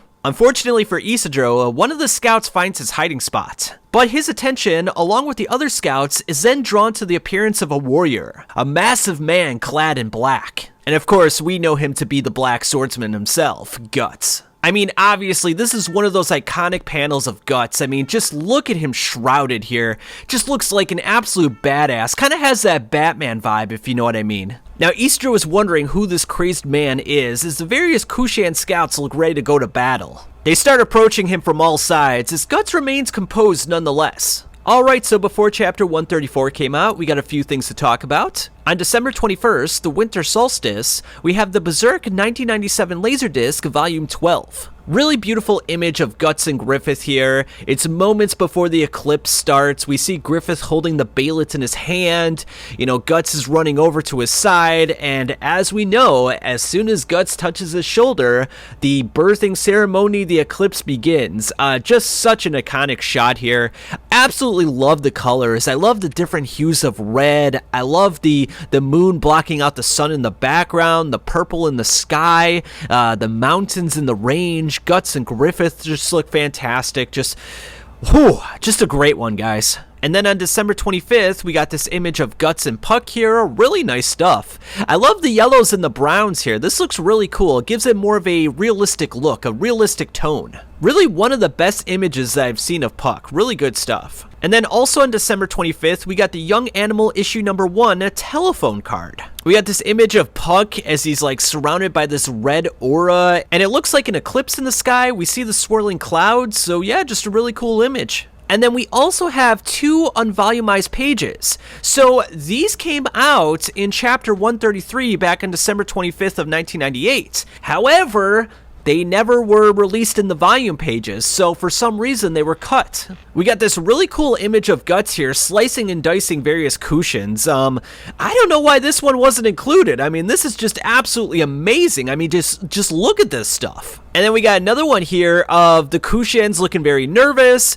Isidro is looking on in amazement. And yeah, you know, Guts the Black Swordsman is just looking absolutely fantastic. And it actually looks like this is like supposed to be the last page of chapter 133 leading into chapter 134. So again, I wonder why they got rid of this. This just seems like the natural conclusion to those last 2 pages, but for some reason they dispatched with it. Alright, so chapter 134 is titled Cushan Scouts, Chapter 2. Alright, to start the chapter, we see Guts rearing back with his Dragon Slayer as the various Cushan scouts are jumping into the air. But unfortunately for them, their lives aren't going to last much longer as Guts just swings right through all 4 of them at the same time. And their bodies are just completely torn apart, blood splattering everywhere, limbs flying. I mean, it's just absolutely brutal, guys. And of course, upon seeing their comrades torn to shreds, the other various Cushan scouts are just absolutely flabbergasted. You can't see their faces, but their eyes tell the entire story. They are absolutely torn up about this. They are absolutely terrified. Wasn't that a bit sudden? Replies Guts. Don't think I get to try it out so soon. And this is the first time I recall since like the Black Swordsman arc that we really got like this nice shot of the Dragon Slayer here. Like, you know, you could just see that it's just an absolutely massive piece of raw iron and it's just like a terrifying sight to look at. I mean, could you imagine if someone wielded this in real life? I mean, it would just be like, no one would want to mess with this dude. And Isidro is questioning this himself. He's just like, how the heck is someone like that wielding a sword like that? Is it even a sword? And with one swing, he just took everyone out. A Cushan soldier then leaps into the air to attack Guts from the flank, but with one easy swing from his hand, he just bashes him right in the face with his mechanical arm. "No need for talk, huh?" says Guts. Puck then gets Ishido's attention and tells him to keep his head down and not to move. The Kushans throw their chakram at Guts, but he easily deflects them with his mechanical arm. As retaliation for this, he slices off their feet in the process. A couple more come in for an attack, but Guts easily makes mincemeat of them. The Kushans then decide to abandon their quick attacks and to surround him on all sides. They all attack at once, flinging their swords straight at him, but he leaps into the air using his Dragon Slayer as like sort of a bracing point. This allows him to flip on over and just kill everyone in one swift motion. And just look at the absolute devastation that he leaves in his wake. I mean, goddamn, man. It's just like, what was that? Like 24 Kushan scouts that were just taken out in like less than a minute? And it's at this time that Guts takes a moment to marvel at Goto's work. I mean, his Dragon Slayer is completely optimized at this point. It's sharp, it's strong, and it's ready to go, man. And with everyone taken out in the village, Guts is like, okay, let's get going, Puck. We still got a mission to carry out. And Guts doesn't even see this battle as something that was worth his time. It's like, it wasn't even practice for him. He's just like, oh, this just ate up so much time. It was worthless to me. And it really just goes to show that, like, in the years since the Golden Age arc, he has just become so strong that normal soldiers really don't pose any sort of problem to him. They're basically just flies. He can swat them away at his earliest convenience. I mean, the fact that he's taking down apostles like the Count and Rosine, it's just, this is not even a challenge for him anymore. And we see off in the distance that Salat was watching the whole affair. And even he has to acknowledge that possibly him with the Tapasa could defeat Guts, but it wouldn't be without sacrifices. They would take heavy losses if they were to fight him head on. And this is the moment in which he mentions that, yes, indeed, he did fight the Black Swordsman at one point in time. If you'll remember, he fought Guts during that tournament that took place roughly a year after Guts left the Band of the Hawk. Now, if you watch the 1997 anime, Salat did not turn up at this tournament. In fact, he wasn't even in the 1997 anime. He then reminds the Tapasa that what they're really after right now is to search for the land of the Oracle. They're searching for the land in which Griffith will show up again. We then pan over to Guts as he's running his way through a mountainous region, and man, just look at the details on this panel right here. Like, look how great these mountains look. Like, you could imagine the terrain of a real-life place being like this, and like the way he just draws this is just... it's immaculate. Like, I can't even think of a manga artist that's this good. Maybe like Takahiko Inoue, the guy for Vagabond, but man, it's a short list, that's for sure. And then to end the chapter, we see Casca in the refugee camp staring up at the Temple of St. Albion, the Tower of Conviction.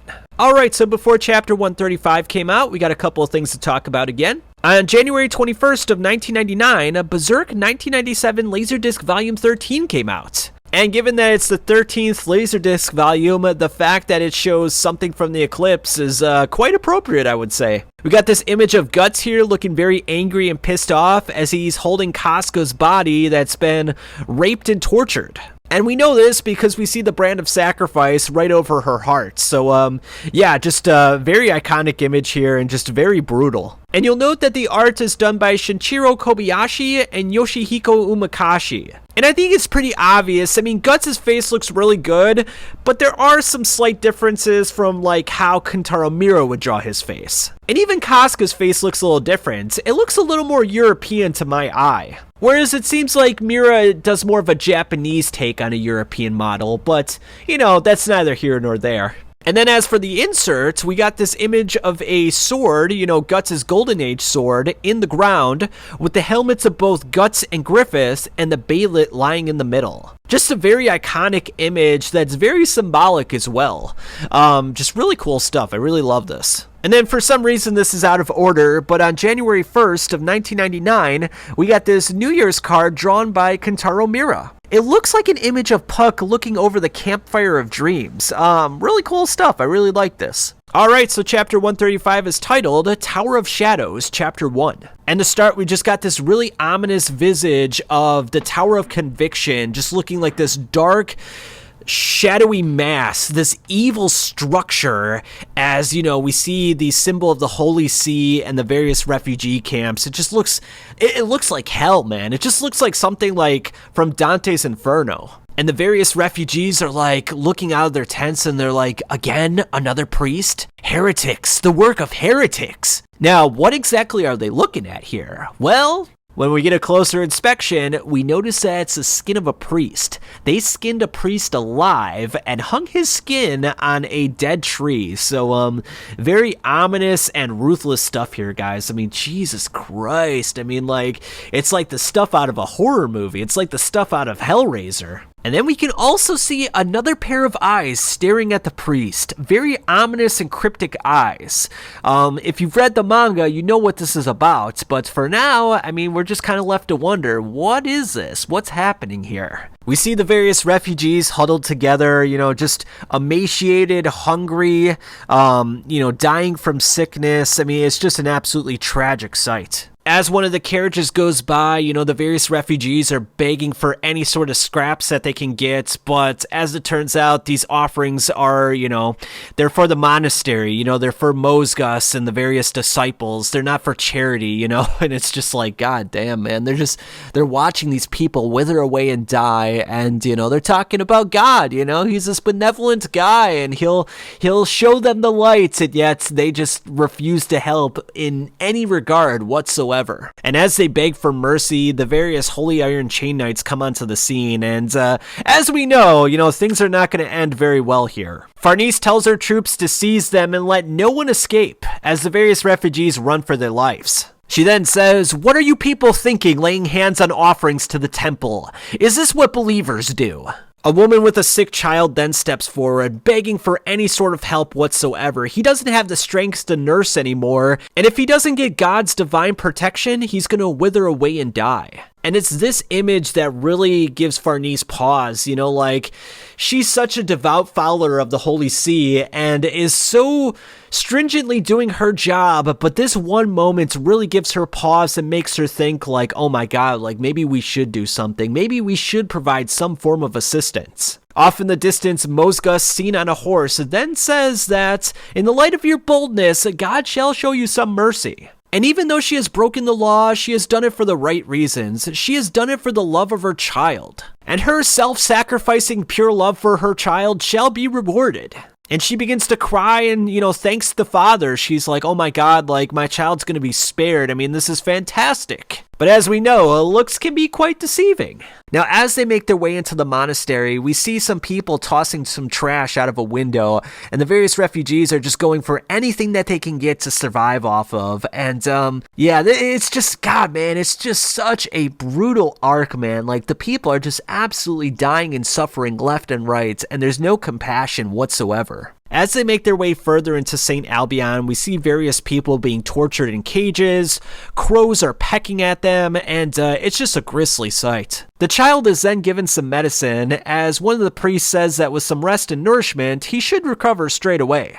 Now, Mosgus tries to play coy here. He's like, I did nothing but execute the will of God. He's acting like this benevolent man, like he's doing such a great deed carrying out God's will. But as we come to learn, there's going to be payment for this. He's not just doing this out of some form of charity or out of goodwill. No, there's got to be something paid in return. He then brings her before a large, ominous door, a door that looks like a door that leads to the straight pits of hell. I mean, it just looks absolutely terrifying.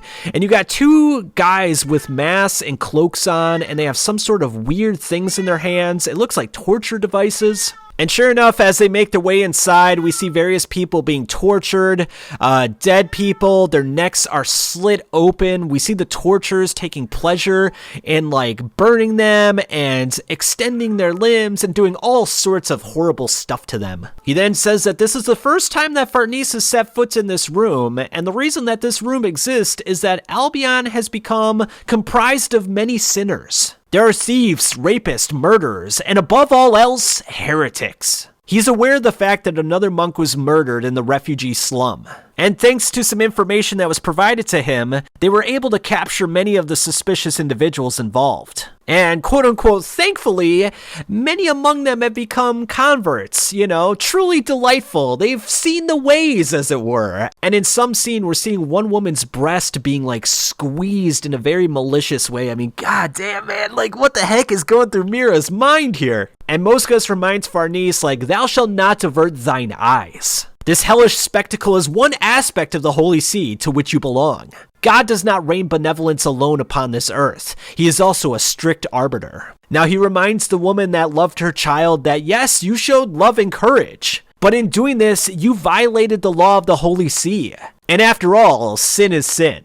And in one of the most crazed panels I've seen, he's just like, you possess such courage. I do so want you to overcome this trial provided by God. You can just see the derangement in this man's face. I mean, you could just see that he is absolutely corrupted by the teachings of the Holy See, and he just has no sort of logic or compassion whatsoever. He tells her to place her trust in the Lord as they strip her down, tie her to a seat, and look to burn her. And as she gets burned off screen, Farnese can only stare on in a horrified look. I mean, she's utterly flabbergasted by what she sees, and it's... And it just goes to show that the Holy See really isn't all it's cracked up to be. Alright, so now we're on chapter 136, Tower of Shadows, chapter 2.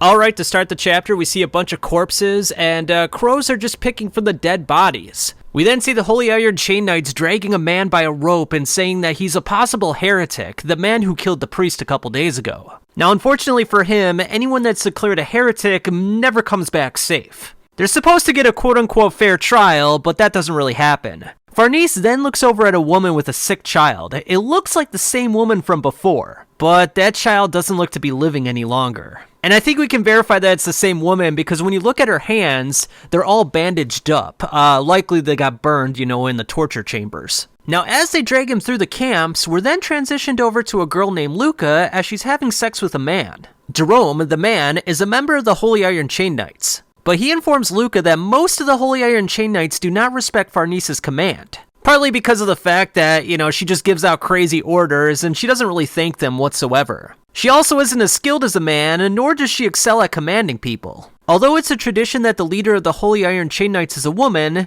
she's more ornamental. She's just there to look good, but she doesn't really do much. Now, as this lascivious act goes on, Casca pops her head through the tent, which gives Jerome quite the scare. He even says, "Ha, that scared me limp." Luca then claims that Casca is her little sister, and that the bandages that she's wearing on her face are for syphilis. As a gift for their sexual encounter, Jerome hands her a pearl necklace. He then says that once his duty is done, he's gonna take her back home and make her his wife. Heck, he'll even bring Casca along as well and get her a good doctor. After Jerome leaves the tent, Luca is greeted by her quote-unquote apprentices. Basically other prostitutes under the care of Luca. There's Pepe, Fouquet, Lucy, and Nina. Luca then shares some rations with the girls and even breaks off her pearl necklace and gives it to the others. She tells them to divide it equally amongst herselves. And it's a rule that they've made for each other from the very beginning. They're all helping each other out here. She reminds them that they're in the middle of a witch hunt right now. So ideally they need to avoid any strife with each other. Because if one of them were declared to be a witch, well, it wouldn't end too well. So that's why she's decided to split up everything equally. We share a common fate. There's no other way for us to survive here, says Luca. She also wants to share half of their earnings with their neighbors. And the reason is to avoid any jealousy amongst the campers. If anyone got jealous of their wealth, they would be called out as heretics. And as we've seen, there's no fair trials here at St. Albion. Casca's bandages then fall off of her face. While Luca puts them back on, she says that she's a very beautiful woman, and she's just the right victim for many of the starving men at this camp. Another one of Luca's clients enters the tent, so she gives the responsibility of taking care of Casca to Nina. She then gives Nina some medicine to help her with her condition. As the two wander through the campsites, they come across a man who is imprisoned in stocks. Several of the refugees are throwing stones at him, and it's not long before they give Nina a dirty look, so she's forced to throw a stone as well. The two then make their way to a nearby river. Nina then hikes up her dress and notices a lot of blood and pus leaking from the inside of her legs. Also, the inside of her mouth is swollen, which means that she's probably got some kind of disease, probably a sexually transmitted disease. Nina then notices that they're in the shadow of the tower right now, and she wonders why God has made things so grave and terrible. She's very scared, and she simply can't take it anymore. As she wallows in self-pity, Casca's brand begins to bleed as she notices some monsters off in the distance. Alright, so now we're on March 12th of 1999, and on that day, a Young Animal issue number 5 came out. We got this really cool image of Guts here, with a very pained and angry look on his face, and it turns out that this was the 10 millionth seller of Young Animal. So yeah, really cool stuff. Or maybe it was a 10 millionth seller of Berserk, I'm not really sure, there's really no other information to go off of here. But anywho, now we're on chapter 137, Children of the Shadows. So we see the various possessed people rising up, crawling on the ground, looking like a bunch of zombies. They talk about sacrifice and give me back my body. They say that they are cold and where did my warmth go? It's just really terrifying stuff. And then we see those pair of mysterious eyes once more staring at the affair, and again we're left to wonder, whose eyes are these? The terrible spirits then come upon the demon child sitting in the grass. And the demon child is able to pacify the spirits with a simple glance, basically commanding them to leave. Because of this, the spirits fall down to the ground and exit the physical bodies. Elaine, knowing that the demon child is her child, begins to react to this and moves in that direction. But Nina quickly pulls her away so they can go back to the camp. We then got this really cool image here of the eyes that we saw previously up in the sky. They're staring down upon the Temple of St. Albion. And it just looks very ominous and scary and evil. It just looks really epic, guys. Farnese is eating her dinner as she thinks about what happened to the refugees, specifically the child that they thought that they helped out, but in fact ended up dying in the end. On the other side of the dining room, Jerome airs some of his frustrations with Father Mosgus, even saying that Farnese is trying to score points with Mosgus. Farnese hears these words, but she's unable to do anything about it.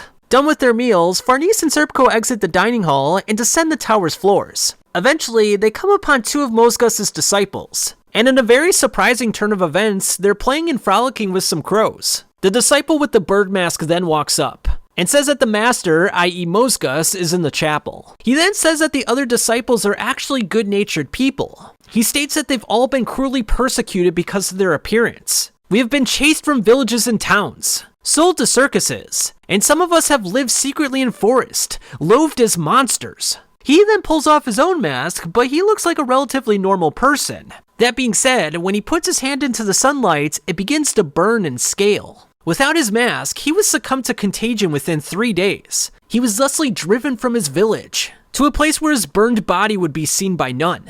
But it was then that Mosgus found him and gave him another choice. In fact, he rounded up many people who were discarded by society, and told them all that, although they might be called demons and monsters, that is in fact wrong. In the scriptures, not a word is written which condemns them as such. In fact, he believes that they were all granted their forms for a reason. My children chosen by fate, have pride and have faith. And although the disciples are absolute monsters who just torture and murder people brutally, you can kind of understand where they're coming from. I mean, their whole lives were just an absolute hellhole. So for someone to see something positive in them and give them a place in society was probably very heartwarming for them. And the man with the bird mask even says that he kind of resents this line of work. He's become a monster, but at the end of the day, it's given him a sense of pride. It's given him a place in the world. He then opens up the doors that lead to Father Mosgus. We then see Mosgus in a ritualistic worship. He's kneeling on the ground before the statue of the Holy See, and he raises up his arms to his shoulder level and bangs his head right into the ground. Heck, I shouldn't even say his head. I mean, it's his whole entire body. Alright, so now we're on chapter 138, Zealot. And this is a very fascinating chapter for a lot of theories, guys, so we'll take it slowly here. Mosgus continues his prostration ritual, slamming his face into the ground several times more. And the disciple says that he repeats this ritual morning and night, 1,000 times a day. As far as he knows, in the past 10 years, Father Mosgus has not missed a single day. Mosgus then stands up to bask in the lights, completely fine and unharmed. He's even bleeding on his legs, and he's like, I hardly noticed, I can't even feel them right now. Now here's the really important part, guys. It is said that a sage once imprisoned in this tower by the Supreme King Geyserich continued to proclaim the sins of the king to God in the midst of every possible torture, until in time, an angel is made to descend. Surely, this holy ground has miraculous virtue. It must also fill worship with power. Now, there's a lot in that statement right there. Obviously, we know that 1,000 years ago, King Geyserk lost his kingdom. And if we are to assume that Skull Knight / Zod was King Geyserk, then it stands to reason that Void, who became a member of the God Hand about 1,000 years ago, was this sage. It's very likely that Geyserk saw the sage as some sort of heretic or imposter and had him locked up. And because of the various torture involved, he probably got his eyes sewn shut, he probably got his skin peeled back in all sorts of different manners, he probably just got tortured to all hell. And eventually there must have been a moment in which Void was just at the absolute limit in which he could take no more and activated said Bailet. And because of his quote-unquote worship, he was bestowed with power, the power of demon kind. Moscas then says that his duty is to enforce the strict laws of God. Unfortunately, this also means that he must bring much pain to others. But of course, he doesn't feel any guilt from this. He is merely carrying out the will of God. He is just a vessel. He then asks Farnese if something is troubling her. Farnese then poses an interesting question. She's like, well, even though we're conducting all these arrests of the refugees, there seems to be no indication that the priest's murders will cease. In fact, reports suggest that the refugee attitude towards them is growing more malicious by the day. At this rate, I wonder if all we're doing is uselessly spreading fear and impoverishing people's spirits. Moscas then tells her a story. Now this is the second piece of interesting information from this chapter, because I believe this one relates to Slan of the God Hand. In ancient times, there was a holy woman who practiced poverty and devoted her entire life to others. It is said that she would seek out the dying, abandoned by the world of man, without even a second glance due to poverty. She would cover them with blankets, embrace them, and hold their hand like a mother, so that they could at least have peace when God called for them. One time, she discovered a fallen man by the wayside, an emaciated old man who was dying. As always, she embraced the man and grasped his hand. But this is what he said. The fact that I am lying here rotting by the wayside is proof that I have lived a proud life of solitude and independence. Please do not disgrace my sublime moment of death with your warmth. So in Moscas's eyes, even though they may be causing pain and suffering, they have to carry out God's work no matter what. For him, that's the most important thing of all. Now, back to the story. The reason that I believe that this holy woman was Slan is the interesting parallels that it draws. Now, a holy woman is someone who dresses from head to toe and doesn't reveal her physical form. She is one that doesn't give in to her bodily pleasures like sex or indulgences. And she devotes herself completely to man and is honest and open. But, as we know from a psychological standpoint, what we tend to repress in ourselves often comes out in insidious ways. And a person's apostle form / God hand form is really just a outward reflection of their inner soul. It's something that they balled up within themselves and is now getting projected to the outside world. So the woman is covering herself from head to toe, whereas Slan is revealing her whole body. Well, except for her midsection. The holy woman would hold men like a mother, whereas Slan holds them like a whore. And the holy woman is acting in the best interest of men, whereas Slan is working against their best interest. She's actually trying to make them make bad decisions, as we'll see in the next arc when she implores Guts to use the Bailet just like Griffith. Moscas then quotes the scriptures as Farnese bends down to her knee and starts to pray.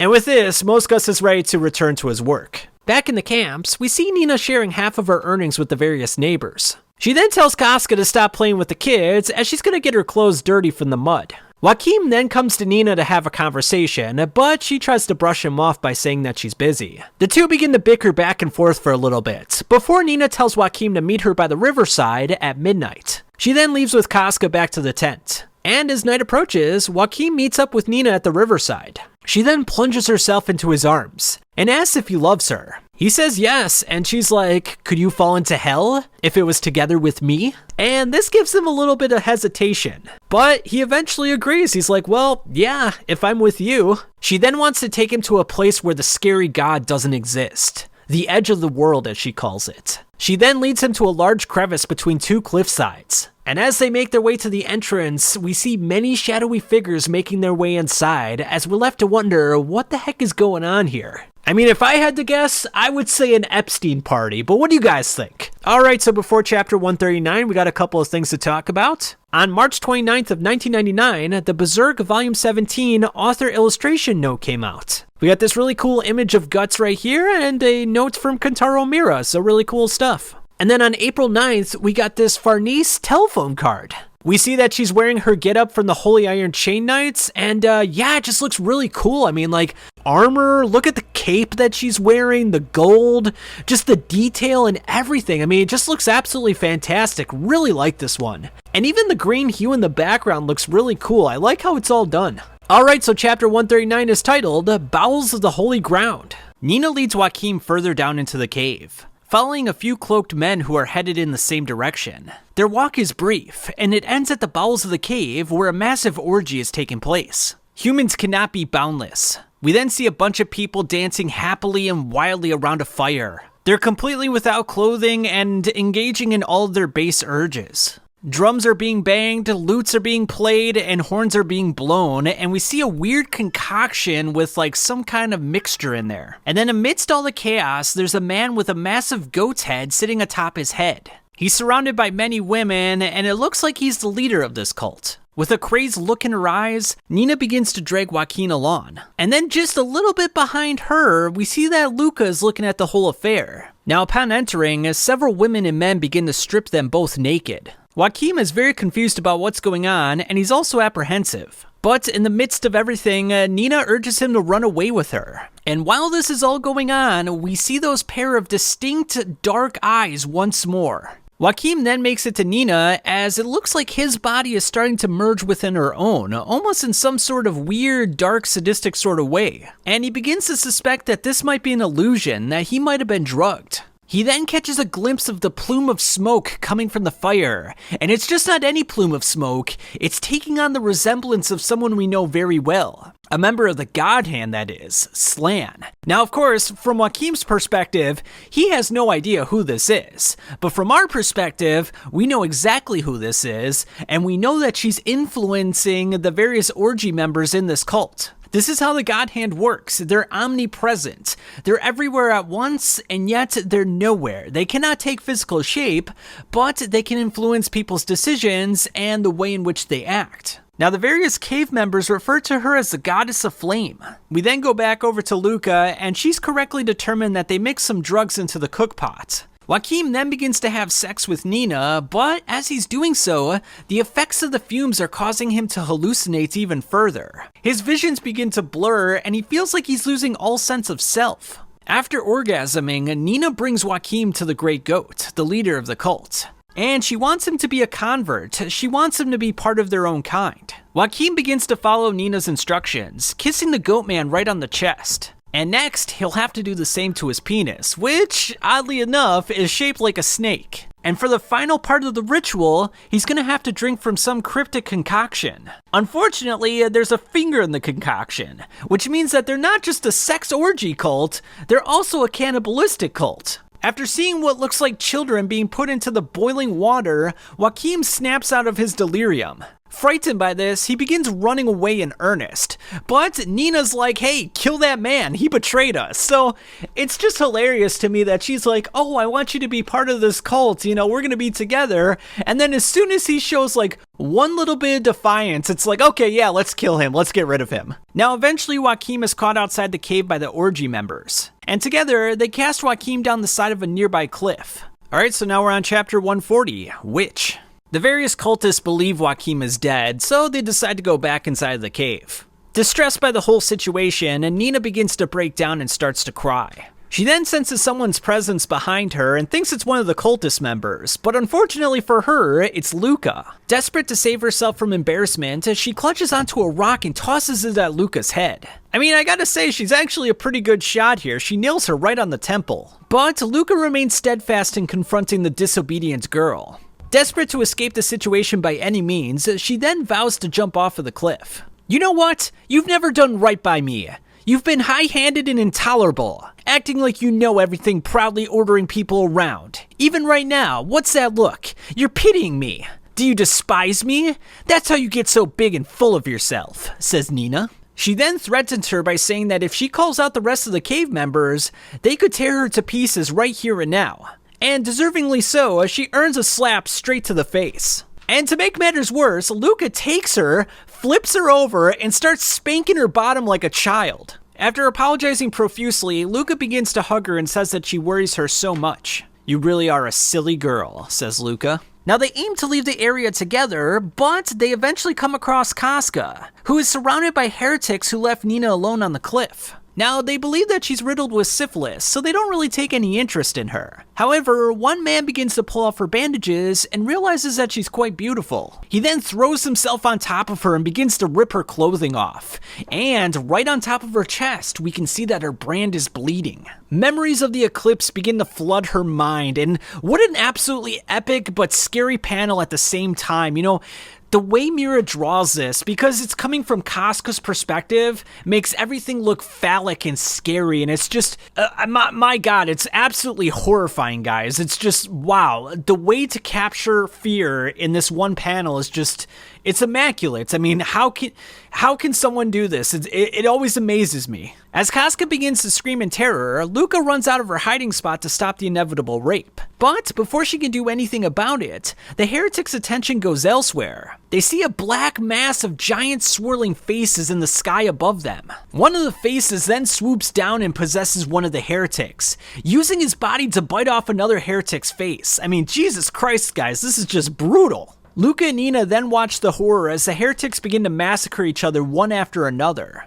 And as we see the body parts flying in every which direction, Luca begins to ponder that maybe Casca is a witch. Maybe she has some sort of magical powers that's causing all of this. The heretics then turn towards Casca, but that's when the demon child comes in the nick of time. It then gives a command to tell the spirits to depart the physical bodies. And before you know it, they follow that command perfectly, and the heretics are back to normal again. Casca then reaches out to grab the child, but it disappears into the ether. Believing that the whole encounter was propagated by Casca, the heretics believe her to be a witch, and promptly begin to bow in her presence. Now, at the bottom of the chasm, the mysterious eyes look on the situation once more. This time, it's looking at Joaquim's body. But before anything is said, it leaps off into the moonlight, and we're left to wonder, what the hell is going on right now?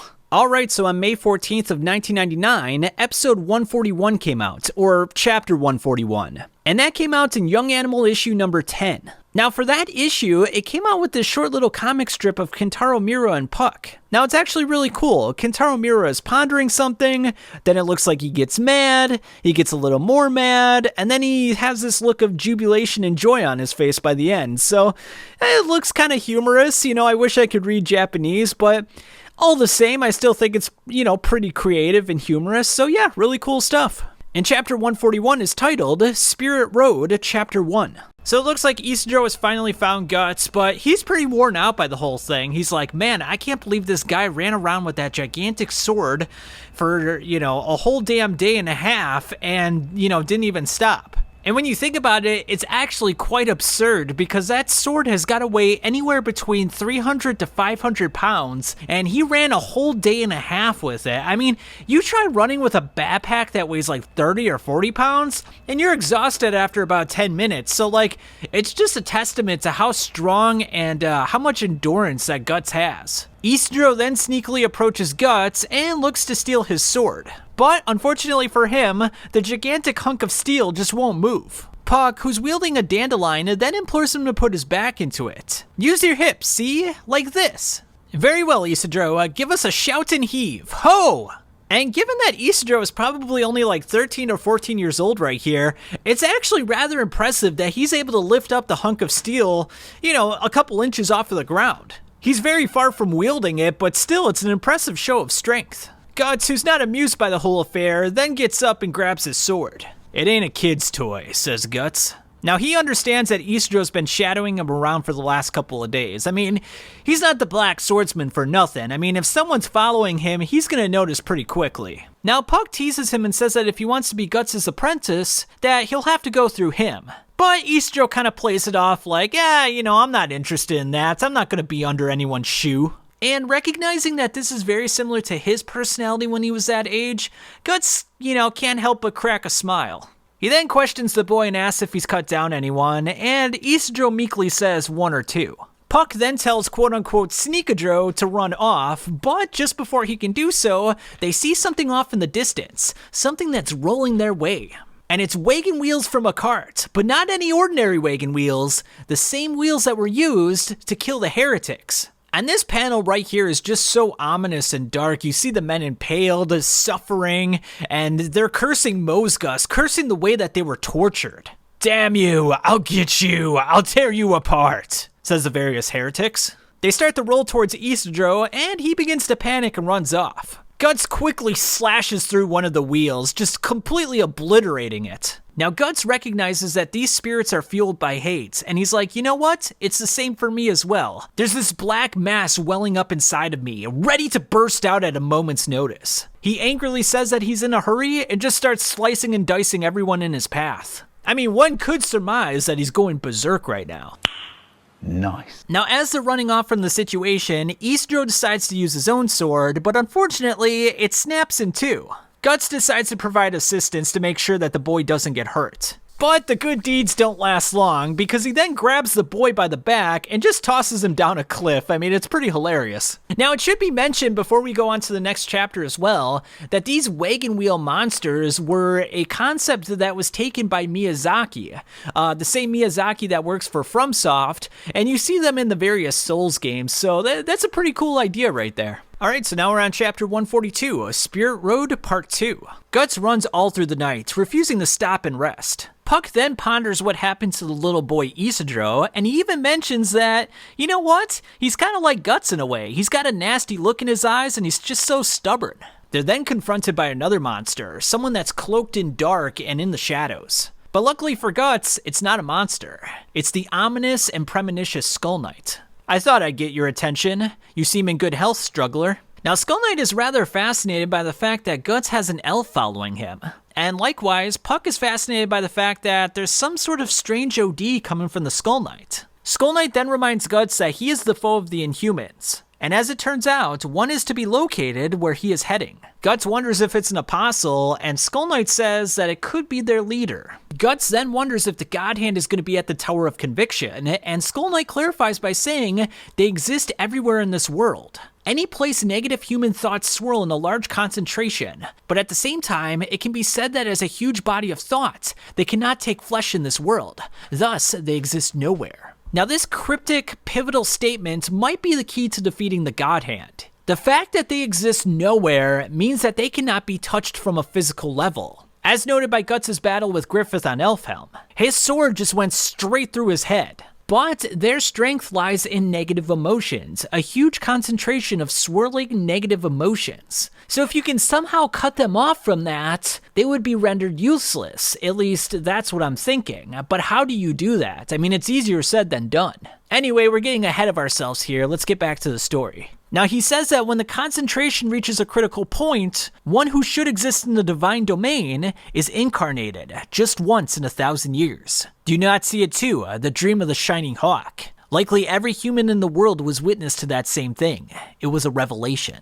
That someone who signifies the hawk is going to appear in this world, i.e. Griffith. Skull Knight then wonders if Casca is at the holy ground right now, and he warns Guts that the power of God descends upon Earth. The concentration of that idea is called the festival, and the festival is essentially a divine work. It traces a phenomenon in the divine domain. I mean, God, guys, there's just so much layered into this. Miro is such a genius in giving so much information in such a short period of time. You know, everyone who sort of reads Berserk for the first time kind of thinks of it as this dude who's bent on revenge and he's just killing everyone left and right.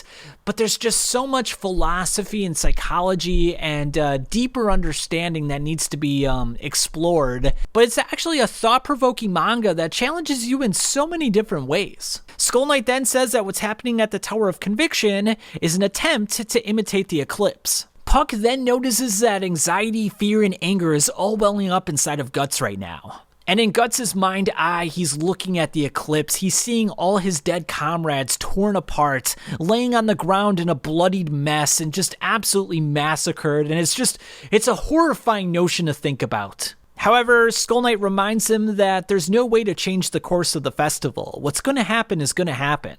He then says something rather interesting. The world is as moonlight reflected on the water's surface. The moon's light will not be extinguished so long as the moon exists in the sky. Moonlight will remain on the water, and this is a thing which already was. So it kind of makes me think that, like, the apostles and the God Hand can't be destroyed in their forms as they are. They're basically just figments of imagination that are brought to life through our collective thoughts. Through our collective emotions, that is. You have to go to the source. You have to go to the quote-unquote moon, which presumably is the idea of evil. And he also reminds Guts that we already subsist within the current of causality.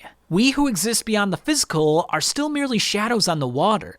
And I think he's talking about himself right here because he does not exist in a physical body anymore. Well, that is to say, he's in the remnants of his physical body that's attached to a suit of armor, but it's not physical in the traditional sense. But I think what's important here is that he is also a shadow on the water's surface, which means that his power is also derived from the astral realm. I mean, he's just as subsistent on it as the God Hand. So I almost wonder to myself here, like, if they were able to destroy the idea of evil that we saw in Chapter 83, would that sort of eliminate the astral realm in totality? And would that also eliminate the Skull Knights? I mean, there's just a lot of questions to think about here. Now, Guts reminds Skull Knight that Zod gave him a premonition once before as well. A quote-unquote death he will never escape, but as Guts reminds him and Casca are still alive. So in his mind, he beat that premonition. He then says that even though Skull Knight helped him out at the eclipse, that this time he's going to save Casca by his own strength. And then after that, well, he hopes to take down Griffith. Skull Knight then says something really interesting as well. Even though causality sort of predicts everything, there are juncture points that the God Hand cannot predict. They did not predict Skull Knight breaking into the eclipse in the way that he did, saving Guts and Casca. So he's willing to wager on something like this happening again. He then tells Guts that the brand woven onto his skin actually might be an unanticipated aid. Even though it draws in the monsters of the night and the apostles, maybe there's a way of him harnessing that power and flipping it on its head. He then reminds him that he lives in the interstice, in a realm between the physical and astral worlds. In this, he exists outside the reason of the world. And in this way, maybe he's not a shadow on the water, but instead a fish that breaches the water's surface. He then departs by saying that fight or rescue, your lover will be left alone. It won't be as simple as catching two birds.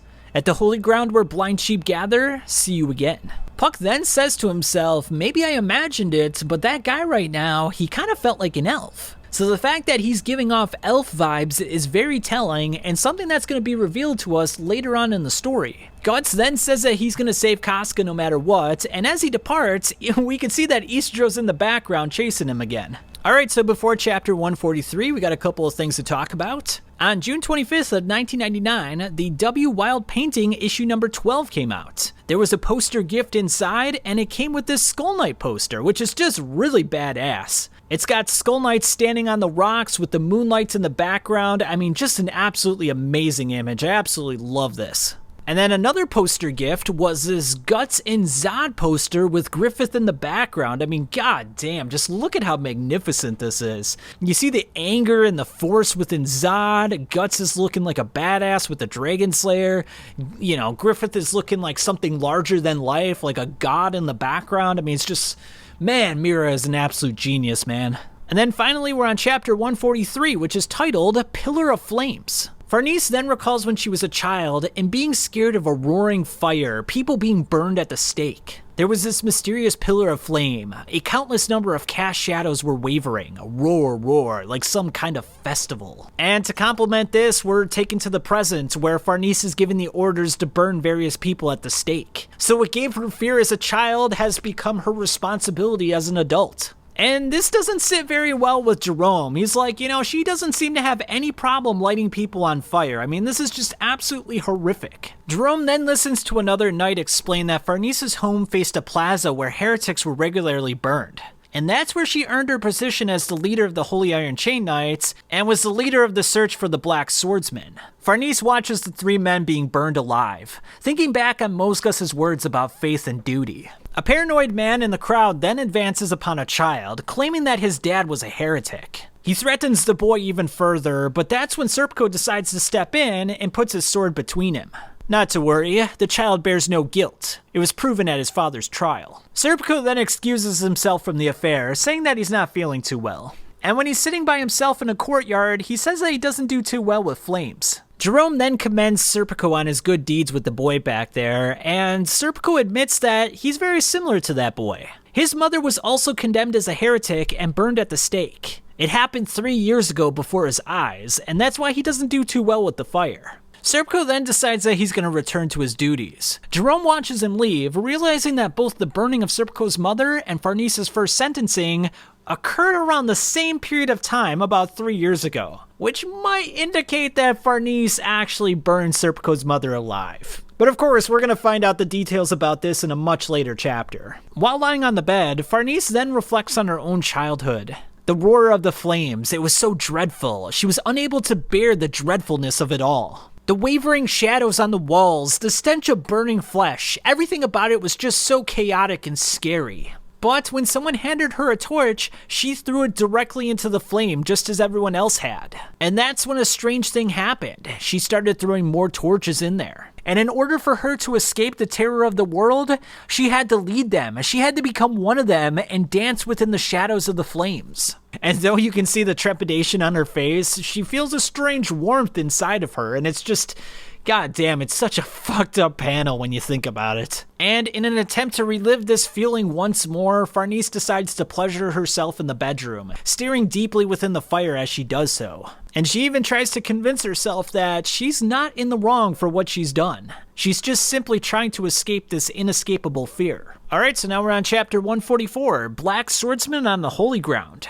We're then back at the refugee camp, where Casca is being showered with various gifts because they believe that she's a witch. Now, Luca is rather worried about this because if they bring in too many gifts at a single time, they're going to draw a lot of attention. And that could possibly lead to claims of them being called heretics. And Nina is very quick and to the point here. She's like, it's only a matter of time before the hunters catch wind. And then what happens? I'm really... She then makes a rather crude suggestion, saying that they should ditch Elaine. But Luca isn't going to abandon anyone, whether it be Nina, Elaine, or anyone else in the camp.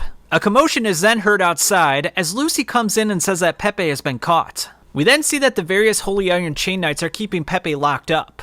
And some of the other refugees are like, you know what? She's from Luca's tents. She's part of the prostitutes. And they've been getting rather popular as of late. That's kind of odd. Now, given that she's in a forlorn position, she decides to run her mouth a little bit. She says that they call upon the name of the Lord without reflecting upon their own sin. And the man that works for the Holy Iron Chain Knights does not take too kindly to this. He starts to whip her. Luca then decides to intervene to prevent her from further lashing. You rattle your swords, judging people from in the tower. Have you mistaken yourself for angels or something? Says Luca. The statement only angers the man further, as he prepares to strike her again with his whip. But before it can actually do anything, it gets wrapped up in Guts' prosthetic arm. Guts then stares at the whip as the man can only look up at Guts in a very terrified fashion. You're the Black Swordsman. Now, he thinks he's rather lucky, because this gives him a chance to take down the famed Black Swordsman, but Guts just clenches right onto his face in a very menacing fashion. He then angrily questions him and says, answer me. Among all the people you've arrested, was there a woman with a brand on her chest? And this definitely catches Luca's attention. Guts then takes advantage of the Holy Iron Chain Knights by killing 2 charging horses and their riders. Isidro then pickpockets some keys from the man as he then goes up to Luca and says that he's in love. This is the holy ground? What a sick joke. It looks more like a dump to me, says Guts. And to end the chapter, Guts can sense that Casca is somewhere in this refugee camp. He just needs to find her at this point. Alright, so now we're on chapter 145, Straying. Guts continues to absolutely decimate the Holy Iron Chain Knights. Slicing them from the torso and all. The various onlookers are absolutely flabbergasted by what they see, as the rider is like, my god, no matter how many riders we send at him, it just doesn't make a difference. He's a monster. It's at this moment that one of the refugees throws a rock at the man, and he gets very terrified realizing that he's outnumbered.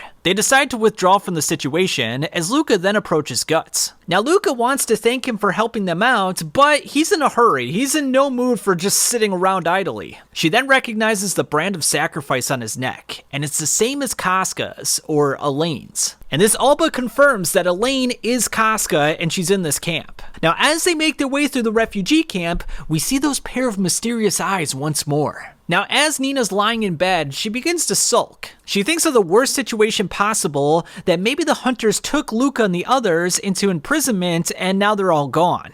And if that's the case, she reasons that she has to get out of here quickly before she also goes in prison. Now, it's kind of funny because as she's panicking, Casca's patting her on the head. Although she still can't speak at this point, she's still providing some sort of comfort and warmth to Nina. Now, as Guts is running through the camp, he's like, man, it feels like decades since I seen Casca. And he even contemplates the thought that maybe he's even more terrifying than he was 2 years ago.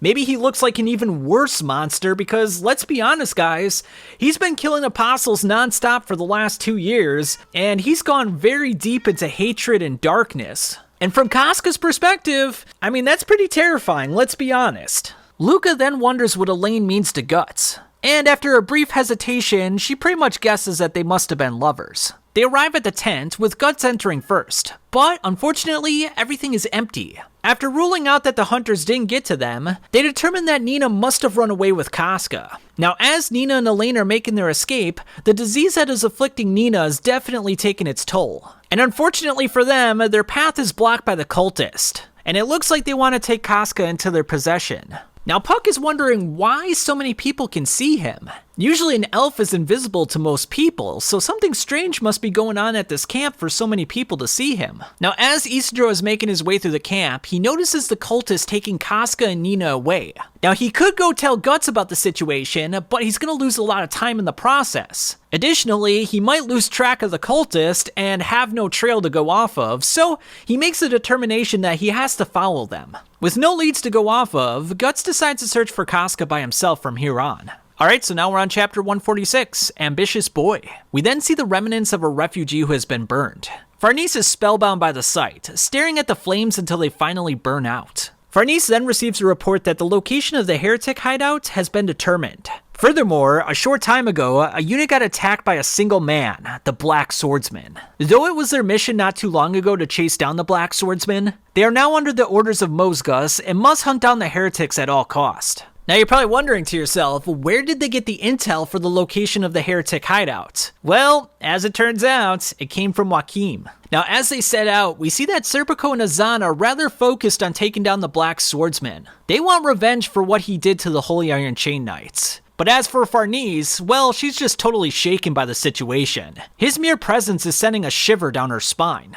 Isidro then looks into the cave, realizing that he found the bad guy's hideout. The heretic leader says that the Tower of Conviction is no longer potent nor significant. It has been defiled by the swine of the Holy See who attempt to oppress and control them. To highlight his point, he has Casca brung out on a chair, whom all the heretics believe is a powerful witch. Our sorceress, the Black Witch. Now the heretic leader then orders Nina to be brought out. We notice that she's naked and she's going to be punished for her sins. We shall now cut out her heart, and it shall be an offering to the witch. And after that, they plan for the Great Goat to mingle with Casca, so that she can become quote-unquote a true member of their family. Isidro then realizes that he has to do something fast, so he's going to buy some time here while Puck flies at full speed to Guts. The heretics then look to cut out Nina's heart as Isidro throws a rock at one of their eyes. Hey, all you limp dick cultist! Quit screwing around in this old wet musty hole. I'll rat on all of ya. Puck then bursts out of the cave at blinding speeds, as Isidro throws some rocks at the cultist. And I love that he makes fun of them by calling them cheese dicks. I've never heard of that phrase before, cheese dicks, so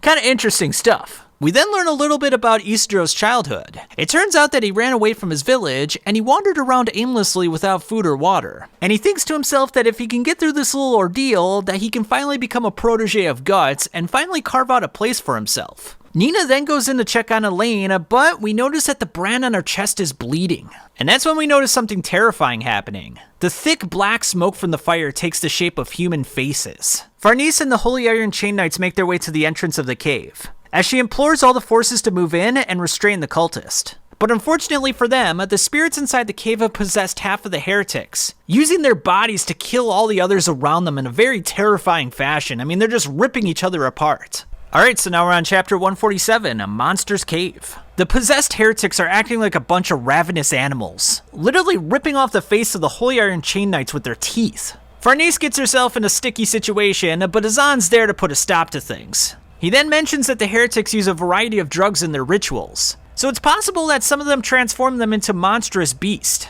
Now this situation is reminding Farnese of that time when the dogs were possessed, which is giving her a lot of fear and trepidation. Isidro then notices that one of the cultists is making his way for Casca and Nina, so he leaps into action and starts taking them out. And although looking rather goofy in the process, he actually does quite a fine job. And I love when he's handing his jacket to Nina, you can see that he's a little bit happy and he doesn't want her to notice. We then notice that the cultist leader and the Great Goat are trying to make their escape through a crack in the cave. And in a very humorous moment, the Great Goat gets stuck because his horns won't go through, and he refuses to take off the helmet, so it's like, dude, what are you doing? We then notice those mysterious eyes once more, and again we're left to wonder what the heck is going on. The entity then uses a tentacle which has a short spike on the end and impales the Goatman's chest. Elsewhere, we notice that the battle is raging on with the Holy Iron Chain Knights and the possessed heretics. As Isidro runs away with Casca and Nina, the Holy Iron Chain Knights are like, what the heck is a child doing here? The Great Goat then howls before jumping into the throes of battle, absolutely decimating some people in the process. And my god, just look at this image, guys. I mean, look at how terrifying he is. I mean, look at the long, muscular, skinny arms and the goat head and the hooves. And it's just like, it's half goat, half beast. It's just an absolutely terrifying sight. He then impales a soldier with his horn and just completely obliterates anyone that gets in his way. And we see Farnese shaking once again. She's like, it's the same as that night. Outside the cave, we notice that Joachim is rather stressed out by the situation, as Jerome tries to cheer him up a little bit. We then notice a sparkling flash of light go by as a black form moves quickly past them all. And it's rather easy to see that this is Guts, the Black Swordsman. We then see that Casca has been separated by Isidro and Nina, being completely surrounded by the cultist. The Great Goat then licks his enormous tongue on her and starts to stick his finger down her chest. Which, mingle with, become family. And to end the chapter, we see that his penis still looks like a snake, although it's a real snake this time, which is just absolutely terrifying. Alright, so now we're on chapter 148, Reunion. We then notice Puck making his way expeditiously through the cave. The Great Goat then holds Casca in the air by the arms, as if she's like a mere plaything at this point. The snake-like phallus then makes its way under her dress and starts to climb its way up her body, up to her face even. And this is when memories and visions of the eclipse start to pervade her mind once more. Isidro wants to put a stop to things by picking up a gigantic rock. But just when all hope seems lost, a gigantic sword swings down from behind Casca, severing both the snake and the left hand from the Great Goat in the process. Guts then whirls around in an epic fashion, completely obliterating anyone that gets in his way. And after all the body parts and blood settles, we're left with this absolutely epic panel of Guts standing in a very epic and cool fashion,